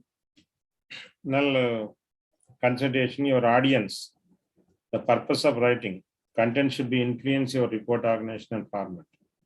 Example, your professor may have very specific guidelines, but carefully consider your decisions also, headings and subheadings. So professor may be given broad overview, but you have done research, you may be some cases you may be better than your guide in some aspect. That you are the person who gone through the literature each and every step. Headings and subheadings guide readers' attention. can be used to keep track of various parts of project like making components, assembling component, testing assembly, for example. They should be specific and helpful, used to break up text and sync information, used to guide readers' attention. That's very how best you can attract the readers with your headings and subheadings. Example of suppose vague heading, the use of some computing technologies in certain engineering classrooms. Like some computing, like that vague headings. Also, you see when is it appropriate to give using MATLAB in the freshman engineering classroom or a specific heading. Language and vocabulary. Reports should be easily accessible, be straightforward and concise. Use simple terms, not jargon or technical terms. Because some jargon terms, if we can use, if you want to refer a dictionary, you may refer 2-3 places. But if the entire paper is like that, after reading 2 pages, he may stop the reader. Keep sentences short and simple. Be specific and not general. Use concrete numbers and metaphors or similes in your research. Whereas in visual design, a report's visual design can make or break its communication success. Use of graphs and other graphics and use of white space. Visual design also include graphics, should be used to illustrate your specific point through graphs or charts or diagrams. Should be incorporated in a way that is a natural report context or content. Should be explained fully in the text using when you are given a table or a figure or a graph, every should be reflected in the running test. Let us figure 1 shows, table 1 presents, like that. Should be cited. That is very, very important. Sometimes people will give a figures and table, they don't cite. But let us say figure 5. In that they will give A, B, C, D. Or a small 1, 2, 3. But they will refer only figure 5. But the sub headings also try to refer wherever in the running test. Graphics also, graphics do not speak for themselves. You have to cite, you have to explain. For this reason, the textual information should come before graphics. Generate layout should focus readers on key information. Use white space to guide readers' attention. Created through use of headings, subheadings, and visuals. Okay. Source documentation. Cite sources whenever you are quoting, paraphrasing, and summarizing work that is not your own. Then otherwise it is a plagiarism. If something you have taken from somebody, that is the ethics. We cannot say this is my work. If suppose today I am presenting something, if I have taken some slides from somewhere, you can present, there is nothing wrong. That is not plagiarism, but you acknowledge. Quoting directly is a discouraged. Then they will go to court and legal, you have to face legal. Sources include books, journal, magazine, or news articles, or it may be interview articles like in newspapers, conference proceedings, or in lectures. See, these you can acknowledge from these sources. Then citing shows your credibility as a research. That means you are, that is where if you are cited means your credibility will increase as a researcher. Gives proper credit to authors and researchers. And your paper also in future somebody will get. That is where the other Google Scholar rating, etc. the indexes are coming. Nowadays, a lot of impact. H-index, CITE and index. Protect you from accusations and plagiarism. This is where if you can acknowledge, no one will go for quote plagiarism or anything. You can use APA or any other standard formats are there for documentation. There are some standards, international standards are there. Check online for style guides, like 2 web links are given. For English, Purdue University is offering one thing. And APA, already mentioned style. Like that you can refer. And every journal have their own format. You have to follow that. Check journal format information. Then finishing touches. usability, you have a colleague, if you have a good in that, try to give it to him, ask them to your report clarity, organization, visual design, discuss with them, check your sources for proper citations, proofread carefully. If possible, ask someone also 2-3 proofreadings. Then the references, there are some people will present alphabetic, like that. There are different formats. Some universities follow on some format, some institutions, some format. Some journals, they will follow some format. Accordingly, you have to present the references. Then how to select a suitable journal. This is also very, very important. This is the last topic. How to identify whether it is SCI journals, sometimes ESI, SCI, that is Science Citation Index, Science Citation Index expanded form, or a Scopus, or Shimago. This is the international, the good ranking, giving the journal rankings. They will make some ranking. They will give Shimago, SNIP, etc. These are the standard organization where they give ranking also. Based on that, there are 5 databases of journal to check the quality. Journal check. One is a Shimago. Another is a master journal list. The next one is Norwegian Journal Register. These are the symbols. Shimago is this. And ABDC journal list. ABS journal ranking. See, like that, we can use Facebook and YouTube, some of these where you will get more information. How to select a suitable journal, either from the Scopus list or SCI, ESI, or SCIE,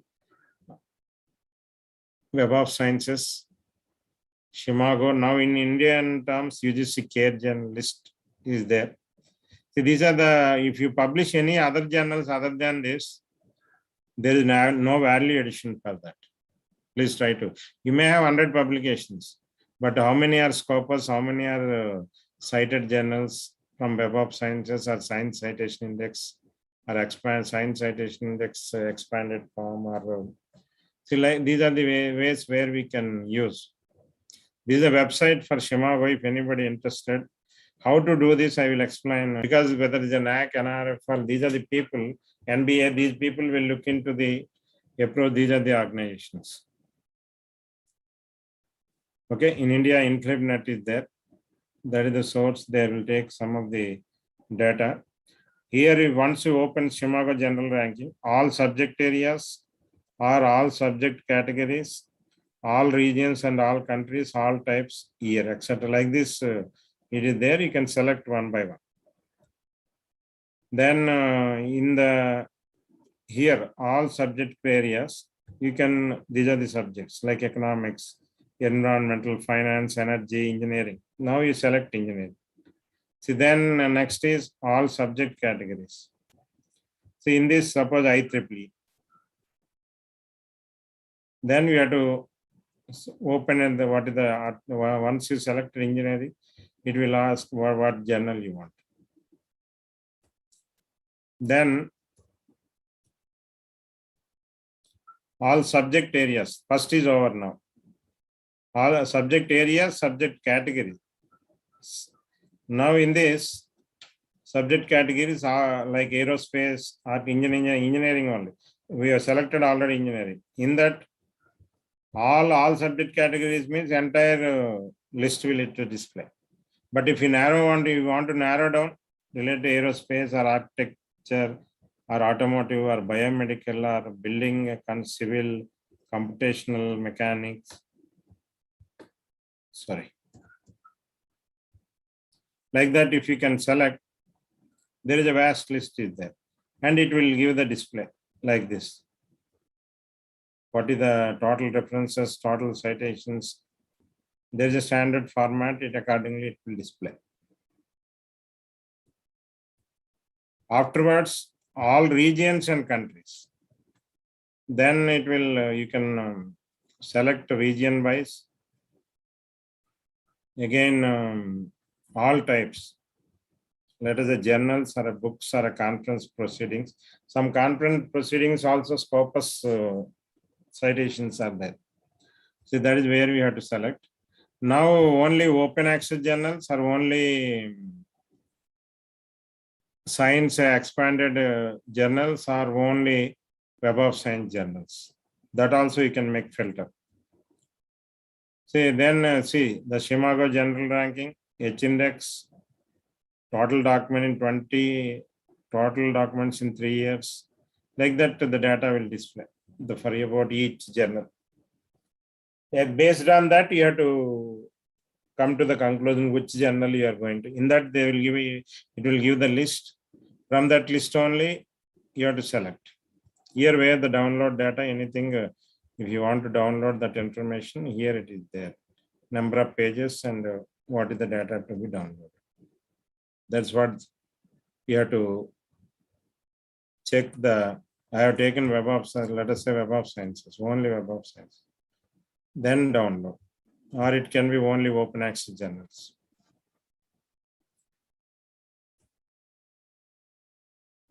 Suppose a computer science, if you want to do, let us say from all subject areas, computer science.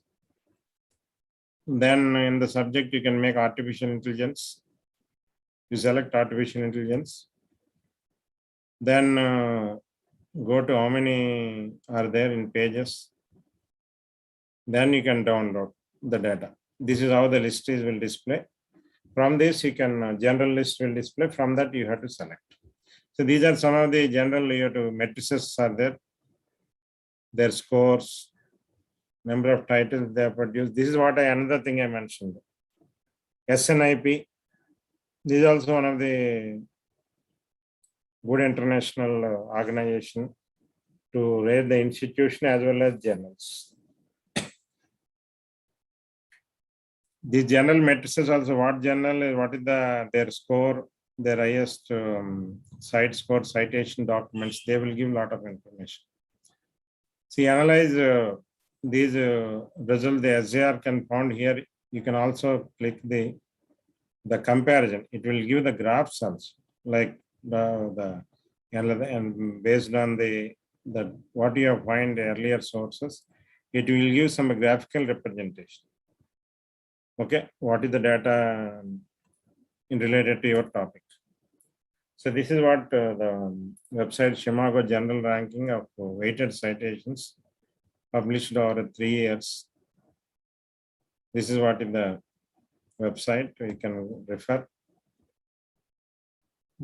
The citation page of journal calculated on the basis of scopus citation data divided by the number of articles published in the journal over 3 years. That is how the citation, similar to eigenfactor method, but based on citations in Scopus instead of Web of Sciences. It is freely available at chimagogr.com. It covers more than 20,000 journals. Scopus covers, because Scopus covers more journals than Web of Sciences. Okay. A lot of international diversity, and this is what is the institution ranking also. Like this, it will give SNIP also rank in medicine. Like this, it will give the institutional ranking, and general country rank, it will give Chicago. This is SNIP, and this is the Chicago. It will give country rankings and institution rankings. If you can compare this Chicago general ranking, it is developed in Chicago. That is the SMI Imago Research Group from University of Granada. The main feature is they will make a matrices similar to Google page ranking. Citations are weighted depending on the status of your source, whereas SNIP is developed by University of Leiden. It will divide into part 1 and part 2. Part 1 evens out differences in likelihood of citation. It is the database coverage. So this is how whether it is a Scopus you are weighted or Web or cited index. Okay, which one is the best journal? You have to select accordingly. Comparatively, Scopus time is a little bit less for publishing time as compared with these cited journals. Okay, whereas another is a Collaborate Analytics like Web of Sciences. In that we can see science citation index expanded, social science citation index, arts and humanities citation index, and emerging source citation index. These are the area, that means these are organizing, concentrating on all these particular fields. So this is how the number of ISI journals, emerging source citation index, and science citation index, science citation expanded index. Like that, there are previously what are the citations for that, the total. For whereas in these cases, they're combined, sometimes ISI will combine these three. So like that, we can get the citation. Web of Sciences, again, SCI, the Science Citation Index. So like this, we can group it. The different groups can be done. What are the impact factor? The different organizations, you can compare Shimaga journaling ranking with the other organizations. Like country-wise, you can present what are the citable documents and citation H-index. That sound is not clear. Then UGC CARE. You can, from university, and it is a consortium of academic and research ethics. There you can identify the journalist here. From this Savitribai Phule Pune and UGC consortium has doing this UGC CARE list. From there, UGC CARE list, you can select submission for a new journal in that list. That also accepting by the government. Related to Web of Sciences, these are the groups: arts, humanities, science citation, and social science and scopus, etc. This is what is the UGC, what I mentioned, Savitribai Phule University. They are making related to that particular area. What are the journals? List is available. Even branch wise also there. Suppose electrical, mechanical, the list is there. From that you select. They will give the scopus, will give the Elsevier will give the scopus. What are the preview journals list results? It will give. Even Web of Science group also, they will give that type of information. Then another important point is every faculty to be enrolled with, these are the some of the ORCID ID, Scopus, Researcher ID, Google Scholar ID. These are free, no need of any payment. Then your visibility of your research will increase. Every faculty or a scholar or a student, you have to open these IDs. Because nowadays they don't ask your paper title or your name only. Once your name is there, they will get information from these are the sources. Based on this, they will come to conclusion that this is the weightage you have. Either in an NAAC or NBA or NRF, any even international ranking also. They will get information from these organizations. Then this is already mentioned, you have to publish these journals only. Scopus or SCI cited or Web of Sciences or UGC CARE list. How to publish research paper? Complete your research, prepare a manuscript, submit the manuscript get reviewed, decision, accept, reject, or resubmission or revision, then publication. This is the standard procedure any journal. Format may be changing. So these are some of the UGC notification related to plagiarism. Nowadays, University of Grants Commission asking the plagiarism should be 0 to 10% on. That is the scale. Beyond that is not acceptable. Now, some universities we are following 20%, 15%, 25%, because at a single stretch we cannot come to the, but UGC regulation is all the institution you have to maintain 0 to 10 scale plagiarism. That 0 to 10% means something like codes, etc. That can be used as it is. Those are coming under self. This is what that means. Your article, that is a plagiarism. What is it? Self plagiarism is you published one paper, but the same information with small changes you are presenting number of papers. That is where the UGC has given some guidelines about self plagiarism. Like that, University Grants Commission in his research and publication ethics for PhD student as a mandatory subject has given circulation in 2019. Regarding UGC care reference list, if you want to apply a faculty position, they will see your publication should be in this particular list only. See, like that, UGC has given so many academic, from the academic integrity point of view, so many circulars are given. Please, these are available in the website. This is what is the UGC. If suppose any organization want to start a journal, then for UGC care group, you have to get an approval. This is what is the format you have to follow and submit. See, this is all from my side today. So with this, I will stop from my side. Thank you for your patient listening.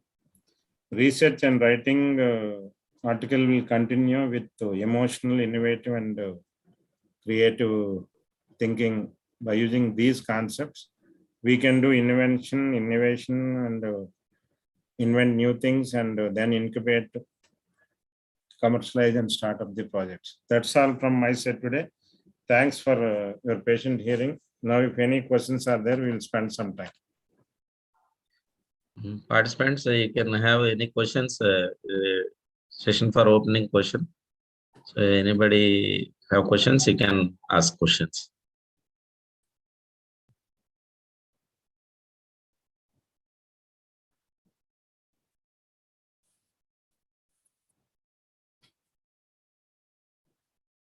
Who are the participants? So, Naik, from where? Sir? Participants from which places they are? All are different places, sir. Entire India or from within Andhra? Institution, colleges, within Andhra, outside Andhra also. Sir. Any questions related topic or outside the topic? Sir, good afternoon, sir. Good afternoon. Sir, good afternoon, sir. Good afternoon. Tell me. Is audible? Tell me. Sir, I'm Kumari. I'm Kumari from PVP Siddhartha. Sir. Madam, your voice is breaking. Madam, your voice is breaking. You are in video Make mode or correct voice. Better stop video and then speak. I think net may not be sufficient.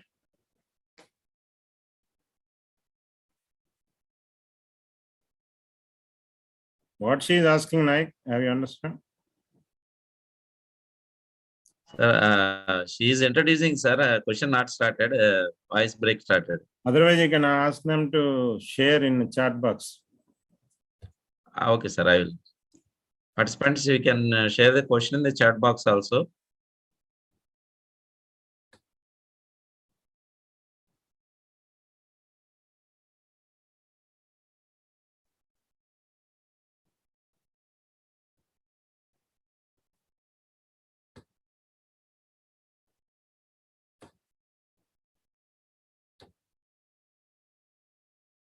Madam, you can share from PVP Siddhartha. You can share in chat box. Sir, is my voice audible now, sir? No audible. Tell me. Yes, sir. We have sent our articles to Scopus Journal, sir. First year it was published, but immediately after 6 months, the journal was not there in Scopus, sir. So this happened 2 or 3 times, sir. How should we know about the journal and it is a permanent, sir? Madam, already Scopus list is there. If you want, you can send your email. I will send that list. In that, what are the journal up to which year they have their Scopus just said that is the journal is recognized, then later it is removed. That main reason is some research ethics they have to follow. The plagiarism, what are the articles they are publishing in their journals. Every year they are reviewed. It will be reviewed by if it is in India, UGC care group will review. accordingly that paper will be continued or it will be discontinued. Even in international also, what I mentioned is Shimago, SNIP, these are the people, they will review these particular, they will give some ranking. Based on that, up to that year, it will be there, then later it will not be there. But the point is, once you published your paper, it is there, scopus, until that year you can claim it is published paper only. Even when you are appearing for interview or any post, it is published up to 2021. Later that scopus is removed. That is valid. The status is removed means your journal is not removed. Your journal is published in a Scopus journal, but Scopus is maintained up to 21. Then that particular journal is not maintained some research ethics, plagiarism, etc. They are not maintained some standard. That way it is removed. That is not, you don't worry about that. But in the existing list, you have to select as on today if you want to publish. Okay, sir. Okay, sir. Thank you, sir. Any other?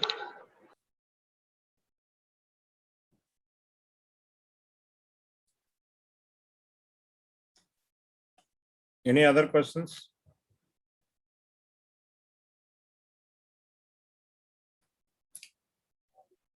All are teachers only, Srinu Nayak? Yes, sir. Yes, sir. All are teachers only. No, teachers Actually, that what madam asked that question is already inquired. I clarified that out also. So many faculties are asking about that only. Now it is removed from the list, whether it will be valid or not. That you clarified very well, sir. Thank you very much. Participant, if any other inquiries? I think they are feeling If angry. no, yes, sir. Sir, we are very much thankful, sir. A tremendous 2 hours, 15 minutes continuously. There is no gap at all, sir. You have given a very wonderful lecture, sir. Beginning from the nature elements and nature things, naturally what happens, and philosophically what are the things happening. From there, you tremendously brought us to the journals list. How to select a list that it's a very wonderful lecture, sir. So we are, sir, for formality, I give a lot of thanks, Professor K. Ramji, sir, former Vice Chancellor, Ambedkar University, and the Professor in Mechanical Department. Thank you very much, sir. Thank you very much. Thank you. Have a nice day, all the participants. Thank you, sir. Thank you.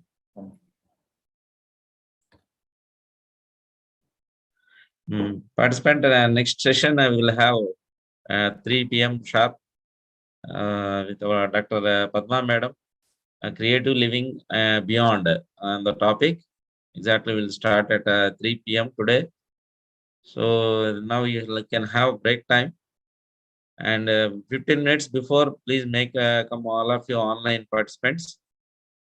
Thank you very much. Thank you very much for listening this session and making success. Thank you.